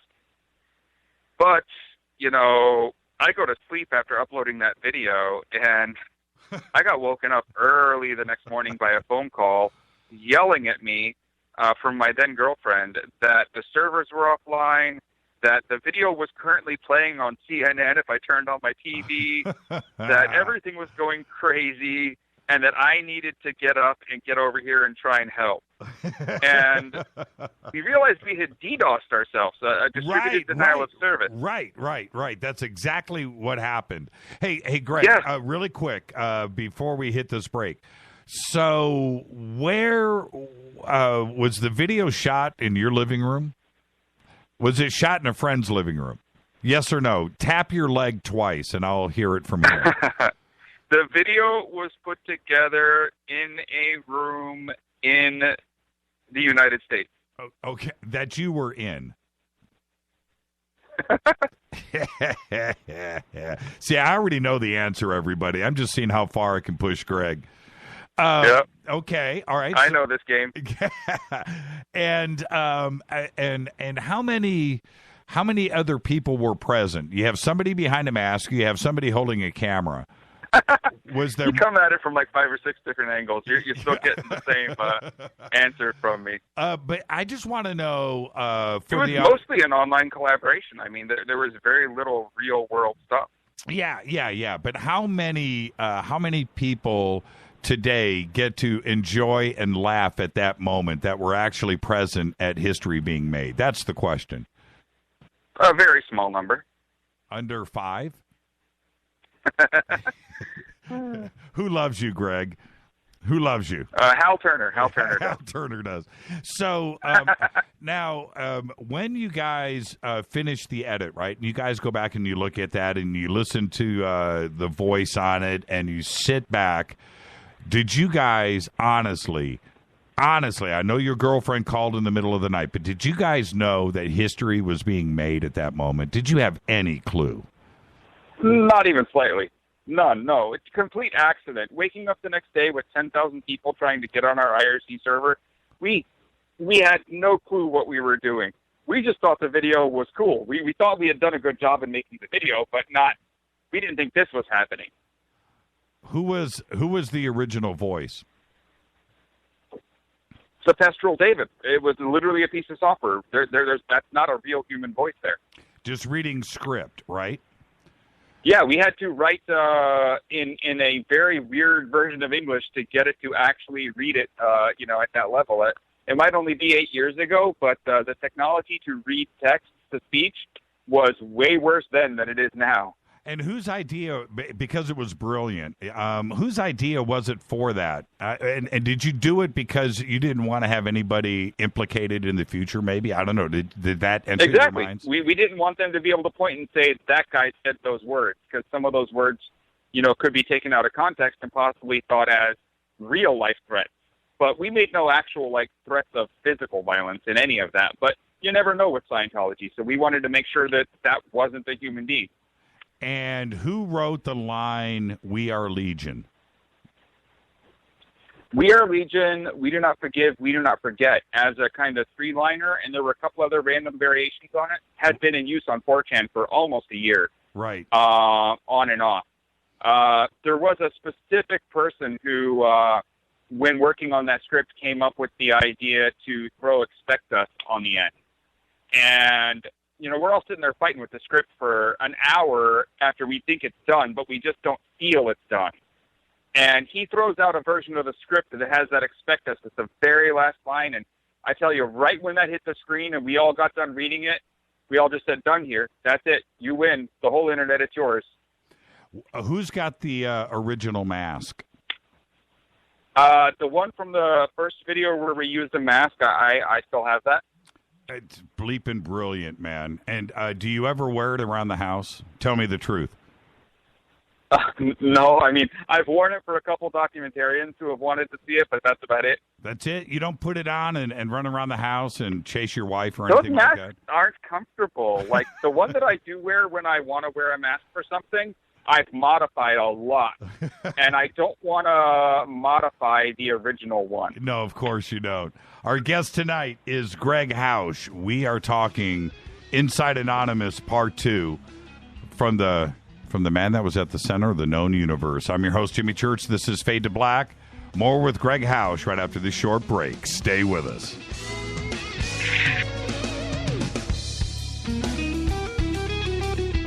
Hi, everybody. This is Rob Halford, the Metal Guard, on jimmychurchradio.com. KGRA Radio. Intelligent talk. So, you love talk radio? Then you'll love TalkStreamLive.com. TalkStream Live is always on, 24/7 with the best streaming talk shows. Find your favorite talkers and discover some new ones. It's free, readily available online or on any smartphone or tablet. Finding your favorite talk shows all in one place has gotten a whole lot easier. Just go to TalkStreamLive.com. Be sure to download the free apps from Google Play or the iTunes App Store. Are you tired of brown rust stains on your toilets, sinks, and clothes? Does your water smell and taste bad? Don't live with these problems anymore. HydroCare's revolutionary well water systems, available at Wave Home Solutions, gives you clean, healthy, great-tasting water from every faucet. They remove iron, hydrogen sulfide, sediment, and many other contaminants that are distasteful and damaging your fixtures. You'll be amazed how fresh and clean well water can be. Satisfaction guaranteed. Go to bestwater123.com. That's bestwater123.com. So, you love talk radio? Then you'll love TalkStreamLive.com. TalkStream Live is always on, 24/7 with the best streaming talk shows. Find your favorite talkers and discover some new ones. It's free, readily available online or on any smartphone or tablet. Finding your favorite talk shows all in one place has gotten a whole lot easier. Just go to TalkStreamLive.com. Be sure to download the free apps from Google Play or the iTunes App Store. Fate or not, things are never what they seem. For the past century, forbidden subjects such as UFOs, backward engineering, human abductions, secret space programs, underground bases, suppressed free energy devices, and other fantastic notions have tested the human mind, forcing it to decipher fact from fiction. Chronicling what he calls the alternative narrative, author Brad Olson gets down to the middle of it all in his best-selling book, Future Esoteric, now released in a second edition by CCC Publishing.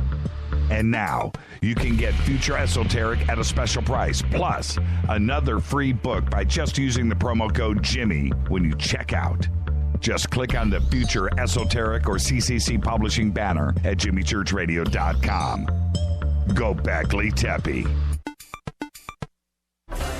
Did you know that when you're on the road with limited data or Wi-Fi available, you can still listen to every minute of Fade to Black by just calling 605-562-4482. No smartphone, app, or internet needed. It saves your data plan and no extra cost if you have unlimited minutes. Just call 605-562-4482. You can listen to me, Jimmy Church, on any phone, anytime, anywhere. Go Beckley Teppy.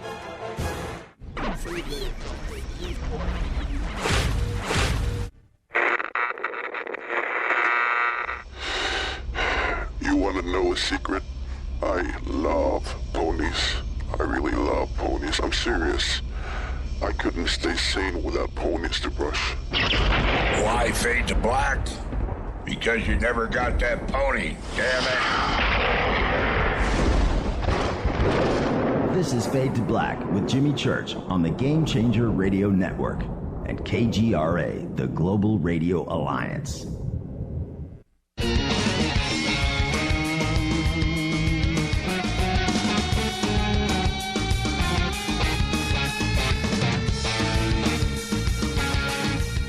That's right, Fade to Black. And this is what late night talk radio is all about. You are all so spoiled. I am your host, Jimmy Church. Our guest tonight is Gregg Housh. And Greg, you know what's funny here is that you and I had plans about getting into the DNC hack and some other things and intrusion and feds and all of that. And here we are where we are tonight.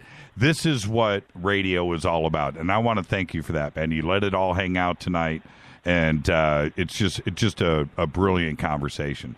So let's continue with the story. Let's because this is the point where if things ever spin out of control in somebody's life, this is it hasn't even started yet, right? This is where it starts to take off. But at this point, when it's splashing all over CNN, and now things are, servers are crashing and stuff. Did you ever at any point look back and go, "Hey, man, I might go back to prison for this"? Did you look at did that enter your mind? Did it have the feel of criminality or possibly being illegal?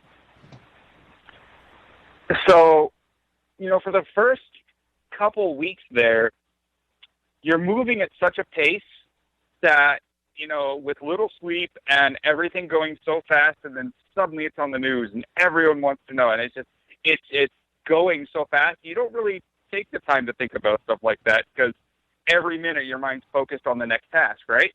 Absolutely. But a few weeks in, we get to this point where, all these tens of thousands of people have shown up, and some of them are legit hackers. Some of them are, the kind of online people who have botnets and can do distributed denial of services. And they start doing these things, and we never asked for it.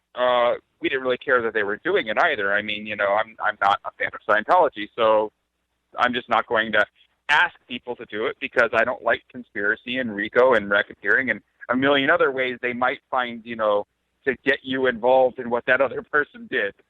So I'm just avoiding all that stuff as best as I can, but still also sitting there laughing every time their website goes offline or anything else. And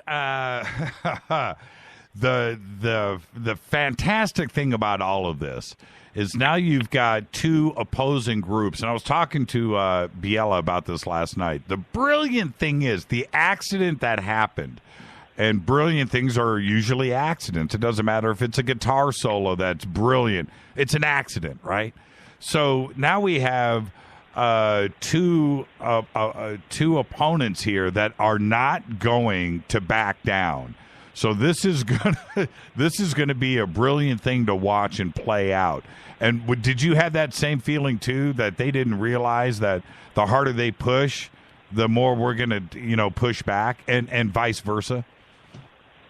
Yeah, it really was those opposing forces. I mean, we kind of had a clue based on just the summary research you can do online that they would probably respond to this. And that was their biggest mistake. I mean, when they started trying to dox the Anons involved, when they started, putting out press releases and talking to the media, I mean, that gave credence to what was going on. That gave us fuel. That made it even funnier. And I'm pretty positive if they had just completely ignored everything and tried to kind of hide in a corner for a few weeks, it would have died down. But since they made it so much more fun, it actually lasted for weeks and weeks and weeks until we finally realized this is going to last for months and months and months. And take me to the original op and kicking things off in Sydney. How did that come about? So we decided that we needed to do something with all of these people that showed up, and we really didn't have any idea. What do? You weren't planning for this. You put out a video as kind of a joke, and then 10,000 people show up saying, "What do we do now?" Right? You suddenly have an army. So we had never been protesters. We had never been really activists like that small core group of us. It just seemed like we needed to figure out what to do with these people, and the internet would tell us. So we spent hours just combing the internet for what had other people done to Scientology. And I found this video of this woman in Boston named Tori Christman, and she was holding one of those old 70s, early 80s kind of breakdancing beatbox boom boxes, 2 tape decks, silver, gigantic boom box, and she's holding it over her head. It kind of looked like it's a little too heavy for her, and she's just dancing, and she's standing right in front of their building here in Boston. And I'm looking at it, and it looked so stupid. And so I went back to that little channel where by now there's about 20 of us off in that little side channel. And I said, this is what the internet would look like if it went outside. And everyone on the channel went and watched the video and came back and said, yes, how do we do that? And so we started planning our first protest simply based off of that kind of moment right there. We were really dumb, though. We had no clue how to protest. So it's a global protest. How many cities are there? Hey, you go count all the cities that are represented. Because people had started organizing by major area. So there was a channel on the IRC that was named Sydney, and it had 30 people in it. And so one of the guys who was in our little group went and counted all the various people that might be kind of involved here, and came back with a number of 143 cities in 42 countries. With You're like, oh. And what was the number of possible participants at that time? At that time, it looked like there could be somewhere close to 10,000, definitely over 9,000. Right. Pretty exciting. And, okay, so who came up? Okay, so obviously was this technically your first op? I mean, no. I mean, I think Chris Forkand and Hal Turner were probably the first ops, like that actually kind of took on the op feel, but they weren't called ops. This one was called op or Project Chanology, and then it became Op Chanology. Right. Okay, so now you almost, because it's formally an op, you've got your opponent, things are spinning out of control, and now you guys have a mission, a goal. Let's protest, right? Let's do it. Here's where it gets crazy. Here's where all the continuation of happy accidents and random strangers seems to keep building here. Like, it's just the craziest story, because now we tell them, we make a video, call to arms, everyone go to the streets, right? And we say, you're going to do all these things. There's a building in every major city that's Scientology. Go mess with them all, right? We don't know what we're doing. We tell them to go out only about a week and a half later. And that's enough time to plan a global protest when you've never planned a local protest, right? Right. No, it's not. You have no idea what's going on. And we really did. And so we do this, and the video is out for a couple days, and this person shows up on IRC, and they are irate. This person sounds angrier than anyone I've ever met in person. And I yelled and argued with Hal Turner. Like, I've talked to an angry person who was on his way to jail thanks to us, This guy was angrier. And so we finally get him off to the side, and they're like, what is your problem, dude? And he says, well, I've been doing a lot of stuff for many years, mostly with Greenpeace. I know what protesting is. I know what activism is. You guys don't. And you guys have messed up, and everyone's about to get in serious trouble. And I'm like, oh, well, tell us how to stop it. Yeah, let's talk. and he says, all right, well, one, all of these people are kind of having way too much fun with the target. And so when they get there and they show up on protest day, they're going to think they can do a lot of things that the cops are going to think maybe I should arrest you for. So you're going to need to make a list of things they probably shouldn't do on protest day, and you're going to have to hope that maybe they listen to you. And we're like, that's not a bad idea. And he's like, yeah, so you activist-y types that aren't actually activists love to walk around with pocket knives. Don't take a pocket knife to a protest. A cop arresting someone at a protest doesn't want to find a knife on them. I'm like, oh, that's actually a pretty smart little tip, right? And so on. And we end up talking for hours. And by the end of it, we had come up with the 22 rules that we put out as the code of conduct video next, in hopes, just ask you kindly not to throw a brick through their window. If you would, just please don't do that. That's all we're really asking, Right. But we were lucky he showed up, because I think a lot more people would have gotten arrested if we hadn't put out that third video. So the night before, the night before is because Sydney's first, right? The sunrise, you know what I mean? Sydney's going to be first, I guess, technically, because of time. Yeah, zones. we weren't smart enough to be thinking about time zones, mostly because we hadn't had enough sleep. And so it's like 8 o'clock the night before for me. And, we had told everyone across the globe to go at 9 a.m. And so that just meant 9 a.m. your time zone. About 8 p.m. here, someone hops on IRC and says, hey, you guys know Sydney's like an hour from now, right? You guys know time zones, don't you? We're like, oh, hey, that guy's right. How do we follow this?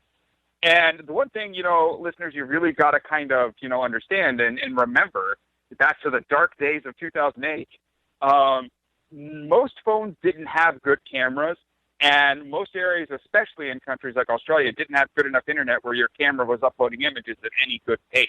That's right. So even though that's not that long ago, like, it was going to be, we thought, a little tougher to get data, but there were people there with high-powered cameras, and there were people going back and forth between internet cafes and coffee shops that had internet to upload stuff. So we set up a reporter channel where we could watch Sydney happening from some people on the ground who were trying to keep us up to date. And we're hoping and praying that 20 people show up. We think 20 in the first city means we might hit 1,000 worldwide. Like, oh, wow, wouldn't that be neat? And no. Like, before, even 9 a.m., 20 minutes early, there's already, 200 people there. And we're starting to get a sense that maybe this is bigger again than we had, really thought. And it was fun getting to watch because we got to watch, Sydney and Perth and Melbourne and Adelaide, all of Australia before I finally went to sleep knowing that I had to get up really early in the morning. The Australian... but some people did. They stayed up and watched Tel Aviv and Hamburg and Paris. Yeah, the Australian police must have lost their minds. They were the first police force to have to deal with anonymous on the streets, right. in ever. And the people on the ground were surprisingly cool. Like, when you talk to some of the guys who sort of helped organize, like the guy down there who was smart enough to find out if legally some kind of a protest permit was needed or something in their country, like those kinds of people. Not in any sense leaders, but the kind of organizational types who did that work. When you talk to them afterward, they just said, look, the cops actually were pretty cool with us this entire time, and, they didn't treat us badly. But then there were other cities where people did get arrested and were totally mistreated by the cops. But Sydney was it was a good opener. I remember the video. You can tell me who it was, where he's talking into the camera and he goes, okay, man, I'm here alone. I don't really see anybody yet. And then he looks a block up the road and there's 50 right up the road. And he walks. Yeah. Who was that? What city was that in? That was New York, and since his name's already out there, and everyone can see this in a documentary, it's in We Are Legion. It's Seth Dude, one of the original guys. It's such a great moment because it is. Because I know exactly what he's feeling like. You show up to a party, and there are my people. Yeah, right, exactly. And the look on his mood changed as he's marching, down the street to everybody else. He's like, "Holy crap, wow!" And then how many ended up showing up in New York? Over 500 people showed up in New York. It was way larger than we were expecting, and way larger than they had told the cops were coming. And what about here in Hollywood at the big Scientology Center? The police there gave an estimate of just over 600 people. Crazy. And now, by the end of the day, you guys get to sit down. I mean, after everything was done, and you guys went and sat down and took a breath. What was the mood like? It was a really weird sense of accomplishment, but not quite sure what you had accomplished. Because you have a day that's, the sun's going to come up the next day. And where did you guys plan on going from there? I'll tell you again, this is another one of those happy moments. The supposed Greenpeace guy, who I still literally have no idea who that was, but, this is what he told me, said one of the problems you're going to run into is people get really bored of protesting. So one of the ways you get them to come back to the next protest is you have to tell them at this protest the day and time and ideas for the next protest. And what this does in their mind is when they leave your protest, they're not thinking about what a wonderful life experience that was for them and how they might remember this when they're older. They're thinking about next month and planning and plotting, and you get them in a different mindset. And so we had spent a few days before the protest planning out, because this is a February protest, planning out the March protest for L. Ron Hubbard's birthday. So it was going to be a birthday party. Everyone show up with hats and a cake, and we had planned that all out, and we had drawn up some flyers and some examples of what it would look like. And we had distributed that to some of the locals in every major city so they would show up to the February event with all the tools necessary to convince everyone to come back to March. How did Scientology start to react to all of this? What was their pushback? Well, on the ground, they had Scientologists in all the buildings with cameras. They were videotaping everyone. They were following people home. They were trying their best to find out who you were and why you were doing this. Internally, we know from people who have left the church since, they were telling stories about how we were the coming of the great evil that they had foretold for so long, and that it was some race of aliens called the Marcadians, and that's what we were. And it was all just such insanity that it was almost unbelievable. But then you realize that, the ones that were high enough in this cult to be hearing that part of the story were many years of brainwashing and hundreds of thousands of dollars worth of payments in before they were being told this. So they wanted to believe. Did anybody that you know personally, did they get followed home and outed, by Scientology? Well, me, outright. They definitely took me out. But the guy who was kind of helping to organize California, in Hollywood specifically, he got followed. They put flyers in his neighborhood. They went to his boss and told him he was a pedophile. And of course he's not, but they use any tactic they can to mess with your life. And so there were many people who they doxed and put online. There were hundreds of names that they put up there. We don't know how many of those were real, of course, but we know at least a few of them were. And how long did that continue after that first protest? Because you get up to L. Ron Hubbard's birthday. Did Scientology start to get tired of this? Did they start to relax, or did they keep their foot on the gas? They kept their foot on the gas. Here in Boston, once they outed me and had my name, they started filing police reports every week, just things like I had trespassed on their property. 2 of the times they said that, I wasn't even in town, and I was literally out of... One of them, I was on TV out of town at the time that they said it happened. It was just insane that the stuff they were trying to pull to mess with my life and everyone else involved. They put out a DVD about cybercrime and cyber hate, and it had pictures of people like me in it, because they, were claiming to be a real religion and not a cult, and, all these other fun things. It was, they were a fun opponent. They really, really came back at you hard. They had the money to afford to do it. Like that DVD they produced was super professional. It's awesome. Yeah, I've seen it. And yeah, you're right about that. They just started a 24-hour TV station now here in Hollywood. It's getting ready to kick off. Can you believe it?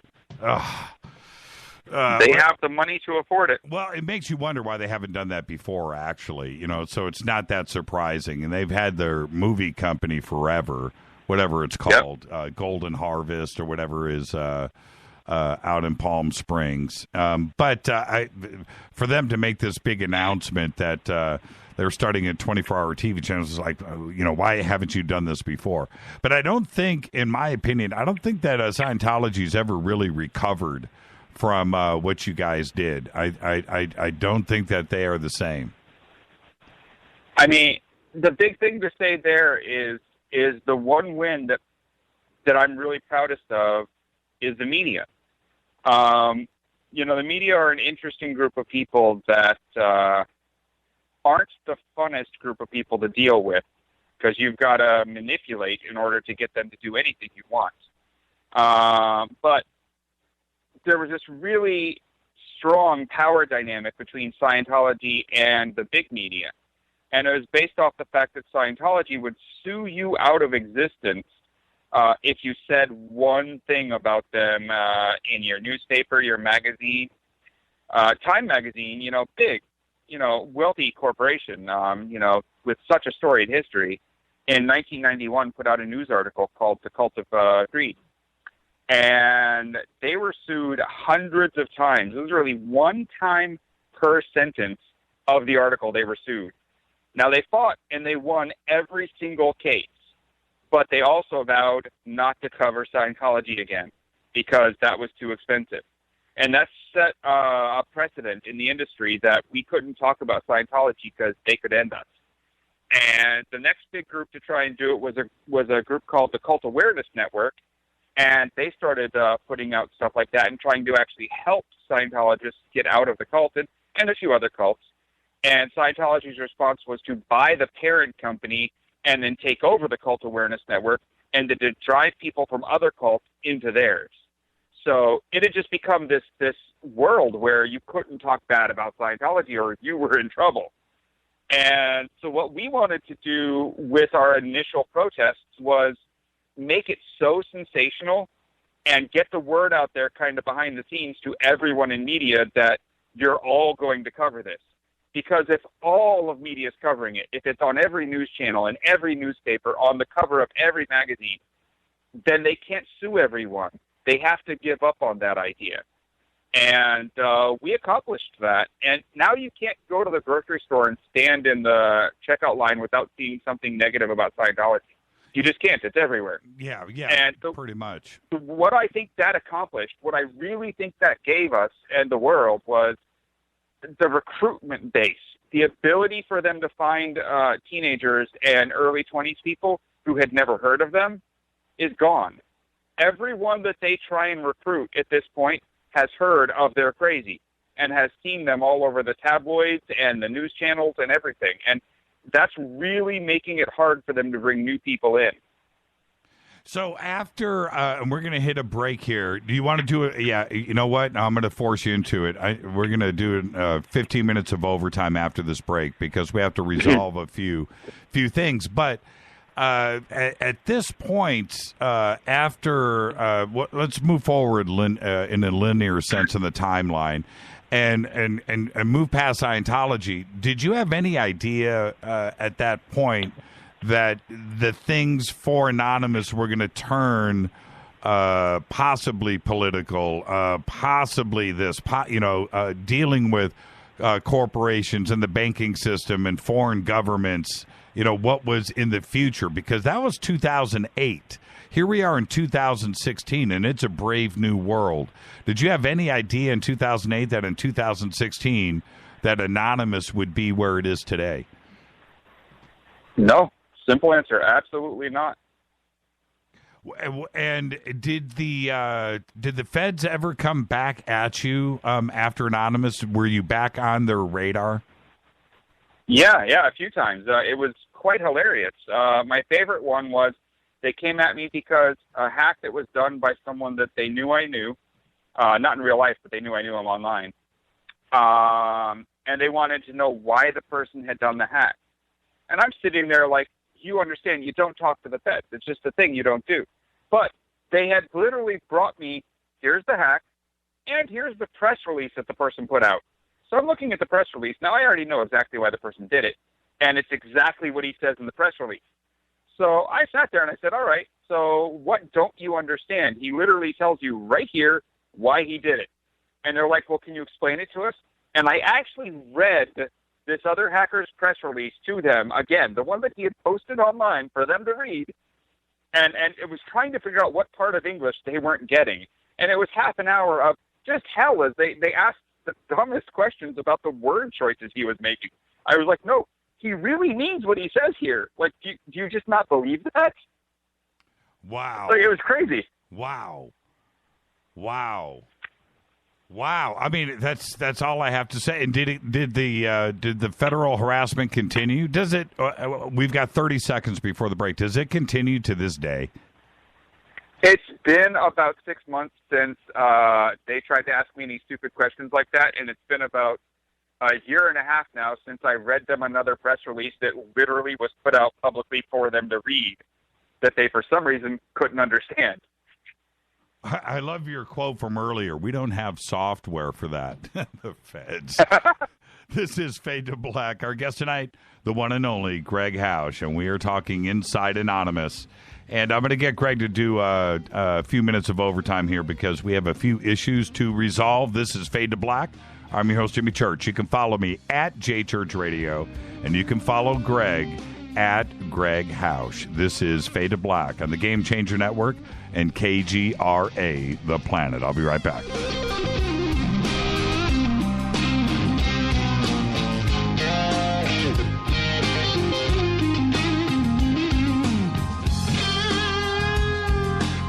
Hey, what up, y'all? It's your girl Vivica Fox here, and you are listening to my boy, Jimmy Church, on jimmychurchradio.com. Despite popular opinion, reading a book will not make you smarter. But listening to Jimmy Church will. Does your basement or crawl space have a damp, musty smell? Well, watch out! That's a sign of too much moisture and not enough ventilation. And that can mean increased mold growth and the buildup of harmful toxins and gases. Don't bother with a dehumidifier. It just circulates the same unhealthy air. Now there's a better way to remove these dangers and odors. It's with the computerized Wave Moisture Control Unit that reduces moisture and expels pollutants. We replaced our old dehumidifier with the Wave unit, and in only 3 weeks, our basement is dry and the musty smell is gone. Wave units require no maintenance, no buckets of water or filters, and costs only pennies a day to run. Breathe better, live healthier with an affordable, no-maintenance Wave unit. Call 888-618-WAVE, 888-618-WAVE, or visit mydryhome.com, mydryhome.com. Ride the wave. Wave Home Solutions for a healthy, comfortable home. What's up, Fadernauts? Studio Dome loves Fade to Black and the F2B audience so much that they have put together the ultimate stereo Bluetooth system. They've done it just for you. Man, check this out. The Studio Dome SBB2 stereo system is here. It's featuring 2 Studio Boombox 2 SBB2 wireless Bluetooth speakers, packed in its own custom hardshell case. This Studio Dome system features the very latest in stereo Bluetooth technology. The 2 full-range boomboxes are in true wireless stereo. You've got to hear this. It's amazing. It's just $129, and use the promo code JCRTWS, and you'll also get free shipping. It's simple. Just go to jimmychurchradio.com, click on the Studio Dome banner. Go Beckley Teppy.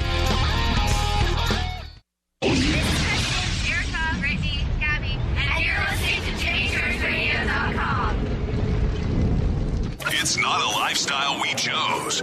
We were born this way. KGRAradio.com.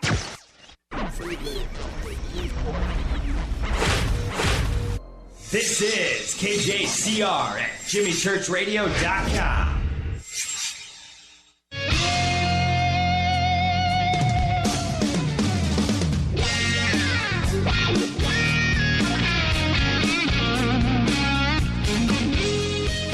All right, welcome back to Fade to Black. Woo, what a show tonight. Gregg Housh. That's all I got to say. That's all I got to say, Greg, is just Gregg Housh. That's it. Now, it's been a fun night. Yeah, it's been a fun night, and thank you so much for that. And now, this is where, for not only me, because you know, I over the last couple of years, I'm starting to understand Anonymous and even some of the, when I thought that I was coming to conclusions, I found out, as you know, I hate to say it in make a Tor reference here, right? But you know, peeling back the layers of the onion, you know, I found out that I was completely wrong too, as well.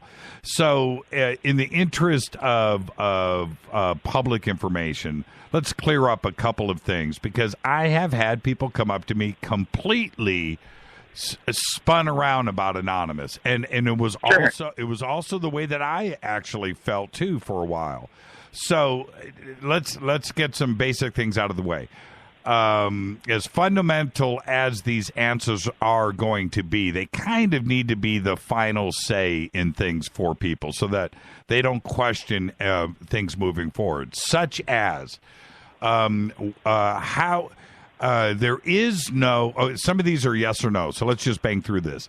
Is there a central government for Anonymous, and is there a leader? No, and if anyone ever claims to be, Anonymous would destroy that person. Okay, perfect answer. Next question. Is there somebody in Anonymous with enough juice to stop or start an op? There was someone for a short period named Sabu who proved to Anonymous why that's such a bad idea, and I don't think there is anyone else. Exactly. So today, Anonymous is a collective, and ops are done how? Someone decides to use the name. Any one of your listeners, anyone wants to use the name, takes the logos, puts up a website, puts up a chat channel somewhere, makes a video, and tells the world they are anonymous. And there's an op. If people show up to help you, then that op might be successful. And that's literally how it goes. 90% of the time, the people who start ops, I've never talked to before. Other anons who have started ops before have never heard of. And we all show up to say, hey, what's going on? Who are you? What's this op you want? Yeah, and see, the like I said, you have the public, the pop culture vision of Anonymous, right? That it is centrally located, that there is a core group that sits in a dark room somewhere, right, and plots all of this stuff out, and that is simply not the case. No, I mean the idea that any of us who had anything to do with where this has ended up are intelligent enough to plot all of this out is laughable. Like, the only way this happened and this works is that almost every step of the way, it was almost comical how big of an accident everything was.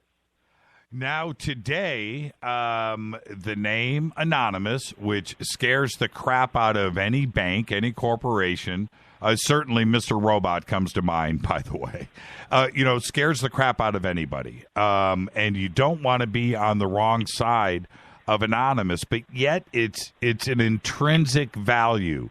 It's an intangible. And that is either a good place to be or it can be a bad place to be, and also a misuse of power and the power of the Anonymous name. How does Anonymous as a collective control that? It's kind of interesting to watch. It's not under any heavy-handed control. So the way it honestly works is, let's say you would like to use Anonymous as the moniker, as the logo, as really the brand behind an op you want run. And you want it run in the way that Anonymous normally does these things. So you go up and you suggest this to the internet by writing a press release, putting out a video, whatever it happens to be. The one thing you have to remember to do is tell Anonymous where to find you so you can explain this to them in more detail and maybe make the op happen. Here's what's going to happen when you do that. There are 3 responses, and they're almost kind of like nervous system responses, There's the simple one. Everyone shows up. They love you. Your idea is genius, and you're going to change the world, right? That miracle of miracles happens. And that's fine. That's great. The second option that happens is a couple people show up, call you an idiot, say, really, stop using the name for this. What are you, dumb? And leave. Now, you don't have to. I mean, you can completely ignore them and try and do this anyway. But it doesn't look like you're getting any help, so it's probably not going anywhere. And then you're going to give up. The third one that happens is kind of the self-correcting one, where you propose an op. This op really is detrimental to anyone who might take part in it. This op is going to not only hurt the name, but it's going to hurt the people. People might even end up in jail over this op. Well, when you recommend that as an op to Anonymous, people are going to show up and they're going to attack you. You become the target for multiple reasons. 1, because they don't want anyone doing this op. 2, because for all they know, you're a plant and you're there trying to get people locked up. For any number of reasons, you become the target for suggesting something so stupid. And, with those 3 kind of response systems built into the way this all works, it sort of just naturally plays out that only ops that really actually Anonymous as kind of a whole, as a hive, can get behind, actually gain any momentum, any consensus, any traction. That is so organic. It's I can't believe how smart, that actually is in the end. But organically, it just worked out this way. Yeah, I wish I could take any credit, but literally as we're writing all those initial pieces of text and making all those early videos, we were trying to make it sound like, stuff like this was how it worked, but we never could have imagined that it would actually work this way. Okay, I want to get out of and that will conclude the Inside Anonymous portion of this broadcast. Because before we run out of time, I've got to get your insights on a couple of things. Again, some quick questions. A, is any data safe? No. Not if it's connected to the internet. God, you say it so well. Can anything, and when I say anything, I'm referencing everything from the NSA down to somebody's Facebook account and everything in between, okay? Can anything be hacked? Yes.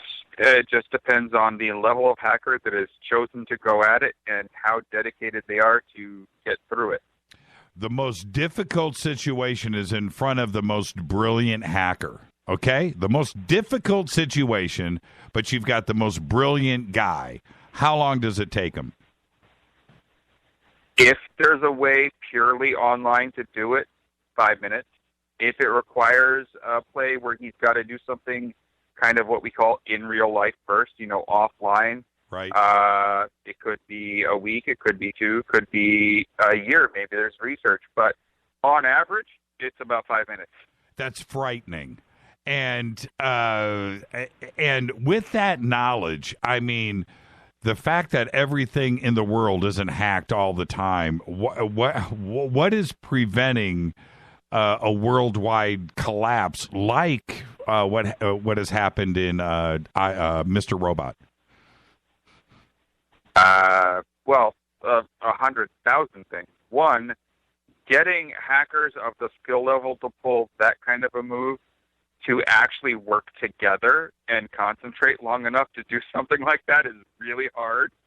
I mean, you think you've met someone with ADD, but try and put 5 hackers of that skill level in a room. Everything is shiny and their eyes dart everywhere and nothing gets done. So that's the most complex part of it, actually. The other part is, for the most part, hackers at that skill level, they like the internet and they like the world kind of functioning because, they live here. So they don't want to take it down that level. Now, there are a lot of hackers, maybe not at that skill level, who would love to, but luckily they aren't at that skill level. When I saw, especially, I'm gonna say this. I'm gonna go 6 episodes into season 1, right? Okay, on Mr. Robot, and I get 6 episodes in, and I turn to my wife and I go, they're giving some people out there a really good roadmap, and somebody with a polluted mind just might.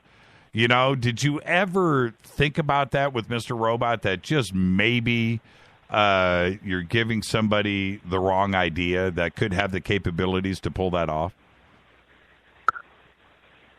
If I had to actually know in the whole storyline, I would. But, the one thing you learn working on shows like that, shows like House of Cards, shows that really have a strong showrunner who's the creator and technically the writer too, is they compartmentalize things so much. They're like, when I got a copy of a script that I needed to edit, that I needed to add text to or any real content to, I would get like 10 pages of a 100-page script. I wouldn't know any scene that didn't have my direct stuff in it. So, like, the negative there is that, I can't really answer that question. The positive is that I get to watch the show. Yeah, I'm okay. Here's a comment from Spiritual Warrior. This is in Twitter. And he says, no offense, but Mr. Robot's interface screenshots show the joke of jokes of how unknowledgeable people are. It turned me off instantly. Now, when you hear something like that and you know how the consultation has been put into Mr. Robot, how do you respond to that? That person probably hasn't hacked anything major, in that I've sat in rooms and watched and used to actually do this. And for the most part, a lot of the stuff that we show is real. We show them SSHing into boxes. We show them using scanners. We show them using all kinds of tools, most of them legitimate tools that you can actually go download, tools that hackers really do use. So if this person doesn't know what those look like and thinks this is wrong, then that's on them. Yeah, I remember. That tweet was written tonight, but I remember you and I in New York when you go, man. There was a couple of moments, man, when I was like, "Do you really want to show this? Do you really?" Because I was shocked that they wanted to keep that as real as possible, and that was your comment to me, and I was a little taken aback by it because I don't know much about hacking or code writing, so I don't know. I know it's Hollywood, right? So I don't know if it's being played up, but when you hit me with that, I was like, holy crap. Well, I mean, if you want Hollywood hackers, just go watch Hackers and, have them fly around the Gibson in 3D. Like, that's not real. But, the basics of what, Elliot does sitting on those computers and what other people do on IRC, planning things with people, dropping down to another command line, scanning for an exploit, breaking through, getting to a shell, executing commands. I mean, this is literally how it's done, and most of those tools that you see are the tools that actually exist. We might have renamed a couple here and there, but for the most part, it's the real tool. Now, let's get to the DNC. Was it the Russians?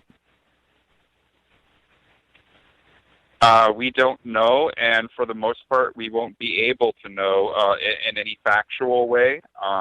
What I know is what I know. Okay. The evidence that's out there is hilarious to me, and the evidence that they're trying to use to prove it is circumstantial at best. Okay, so what does your gut tell you? You can. What's your opinion? Was it the Russians? My opinion is that it was not, in air quotes, the Russians. It could very well be someone who might be Russian, but that does not make it the Russians any more than if one of my friends next door to me did it and then it was the Americans. Like, no, it's just not how it works.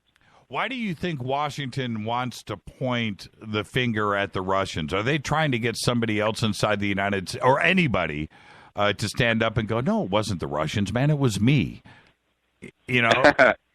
I think it's security theater. One, I think they want the world to believe that they can't know who did it. I mean, that's big for them. Two, I think, Hillary and the Democrats really look bad for what happened. And there's a lot of people to blame. And they want to shift that blame through this theater, this interesting show they're putting on about who really did it. And it's a believable story, especially with everything that's been going on for the last, 4 years. I mean, Putin has been getting worse.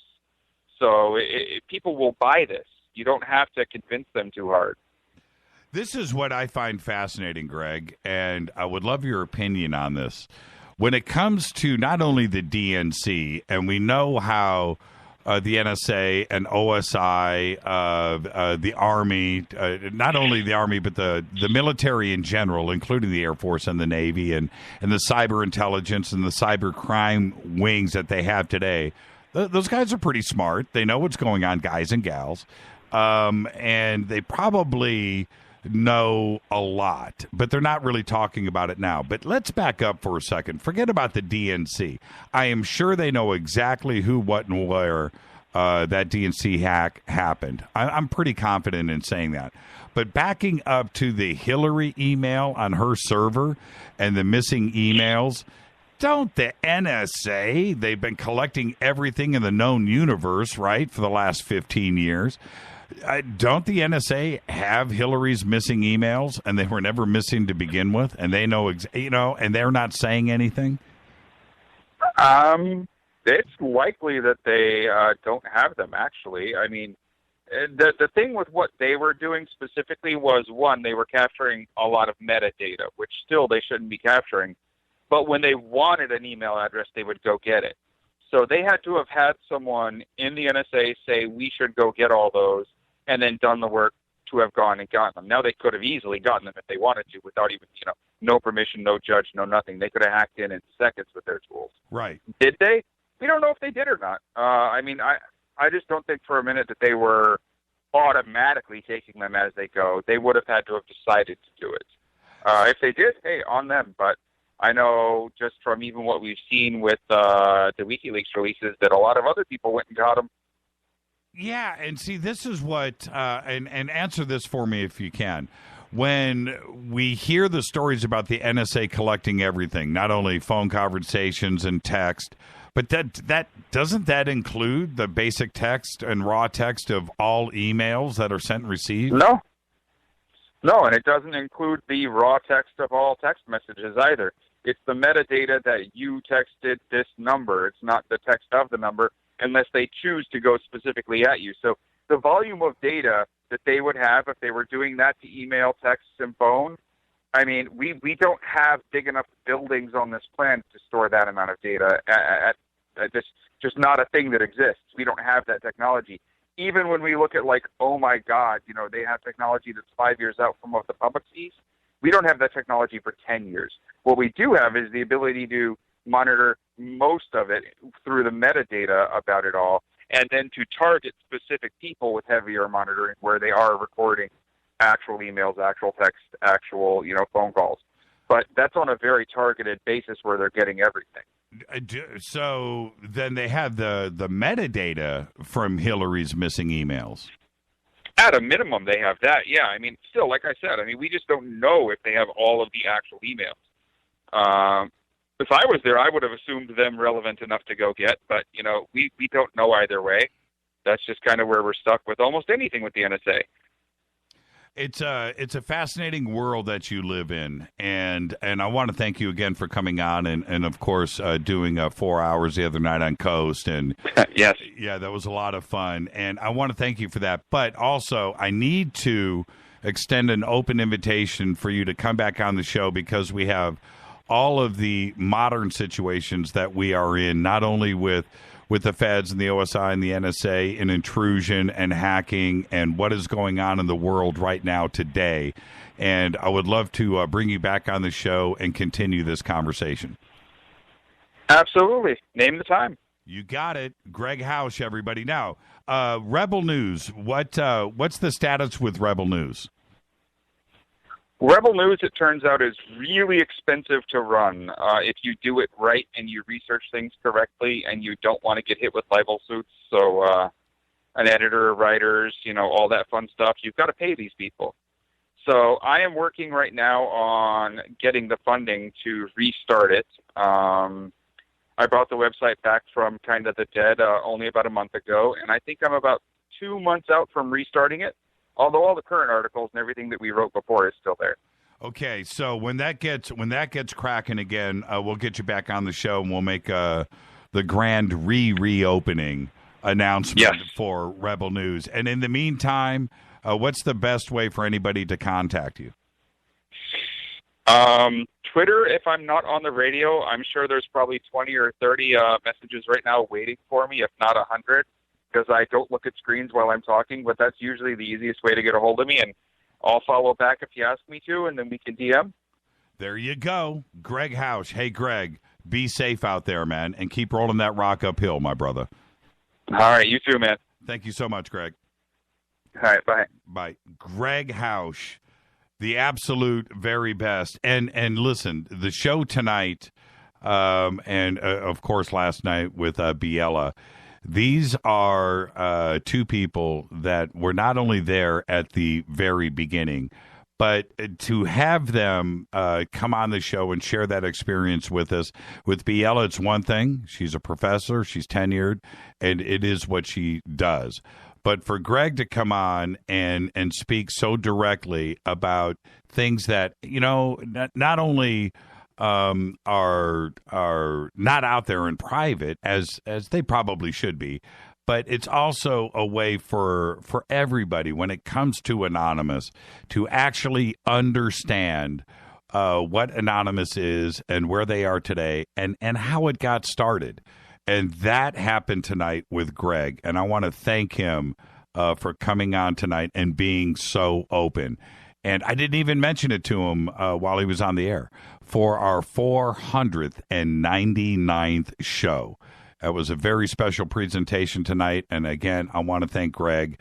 And I can't wait to get him back on because we have all of the current stuff in the state of that subculture and that world and what is going on today. So I want to thank Greg. You can follow him at Gregg Housh.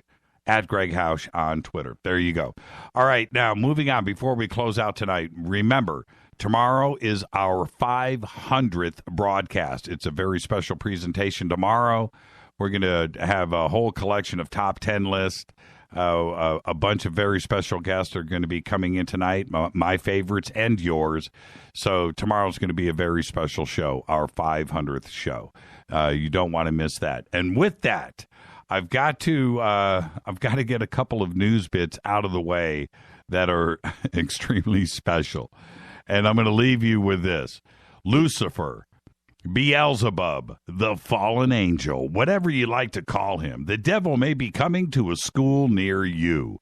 Starting today, the leaders of the Satanic Temple, and I'm not joking about this, are petitioning to bring their beliefs to America's public elementary school children in the form of the After School Satan Club. Now, before you think I'm making this up, and it sounds like comedy, it is not. The group aims to offer an alternative to Christian evangelical groups' after-school religious programming in public schools. Doug Mesner, the Satanic Temple's co-founder, says that, and I'm quoting here, "It's critical that children understand that there are multiple perspectives on all issues and that they have a choice in how they think. I will say this. Douchebag." Yeah, I said it, and I never go there. That is just a whole bowl full of wrong with a bunch of milk poured on it. Well, also, speaking of elementary schools, public service announcement here. It's August back to school time, and that means peak season for head lice. And making matters worse this year. Is this thing on? Is this thing working? The vast majority of states are overrun with bugs that are resistant to common over-the-counter treatments. That's right. In 42 out of 48 states tested, 100% of lice tested to have evolved to be resistant to the effects of most over-the-counter products or concoctions. And that's according to a new report published in the Journal of Entomology. I'm not joking. Now, one last quick thing. Juno, NASA's Juno, has turned a corner and is now falling back towards Jupiter. The spacecraft, which successfully entered into orbit around the gas giant on July 4th, reached the farthest point of 5 million miles in its orbit. Now, the spacecraft is zooming back towards Jupiter with a scientific eyes wide open situation and will, on August 27th, finish its first lap of Jupiter. On that day, it will fly by Jupiter at a distance of just 2,600 miles. This maneuver allows Juno, which was launched back in August 2011, to be captured by Jupiter's gravity. That's right, 2,600 miles above Jupiter. With that, that's the end of our 499th show here on Fade to Black. I want to once again thank the one and only Gregg Housh for coming on tonight. One of the best shows ever. Fade to Black's executive producer is Rita Kamarian. Shows produced by Hilton J. Paul, Mark D. Kovar, LJ3, Renee, Mark Dunbar, Jonas. Thank you, Dennis. Thank you, Bob. Announcers are Steve Harder, Gene Viteau, and Mark D. Kovar. Fady by Dale. Webmaster is Drew the Geek. Music, Doug Aldrich. Intro, Spaceboy, spaceboymusic.com. Fade to Black is produced by KJCR for the Game Changer Network. Syndication, KGRA, The Planet. Thank you to everyone who called in tonight. Oh, man, thank you. Thank you to everyone that participated in Twitter and the chat rooms. I can't even believe I said that. Thank you, Gregg Housh. This broadcast is owned and copyrighted 2016 by Fade to Black and the Game Changer Network. They cannot be rebroadcast, downloaded, copied, or used anywhere in the known universe without written permission from Fade to Black or the Game Changer Network. I'm your host, Jimmy Church. Tomorrow night, show number 500. Everybody be safe. Go Beckley Teppy.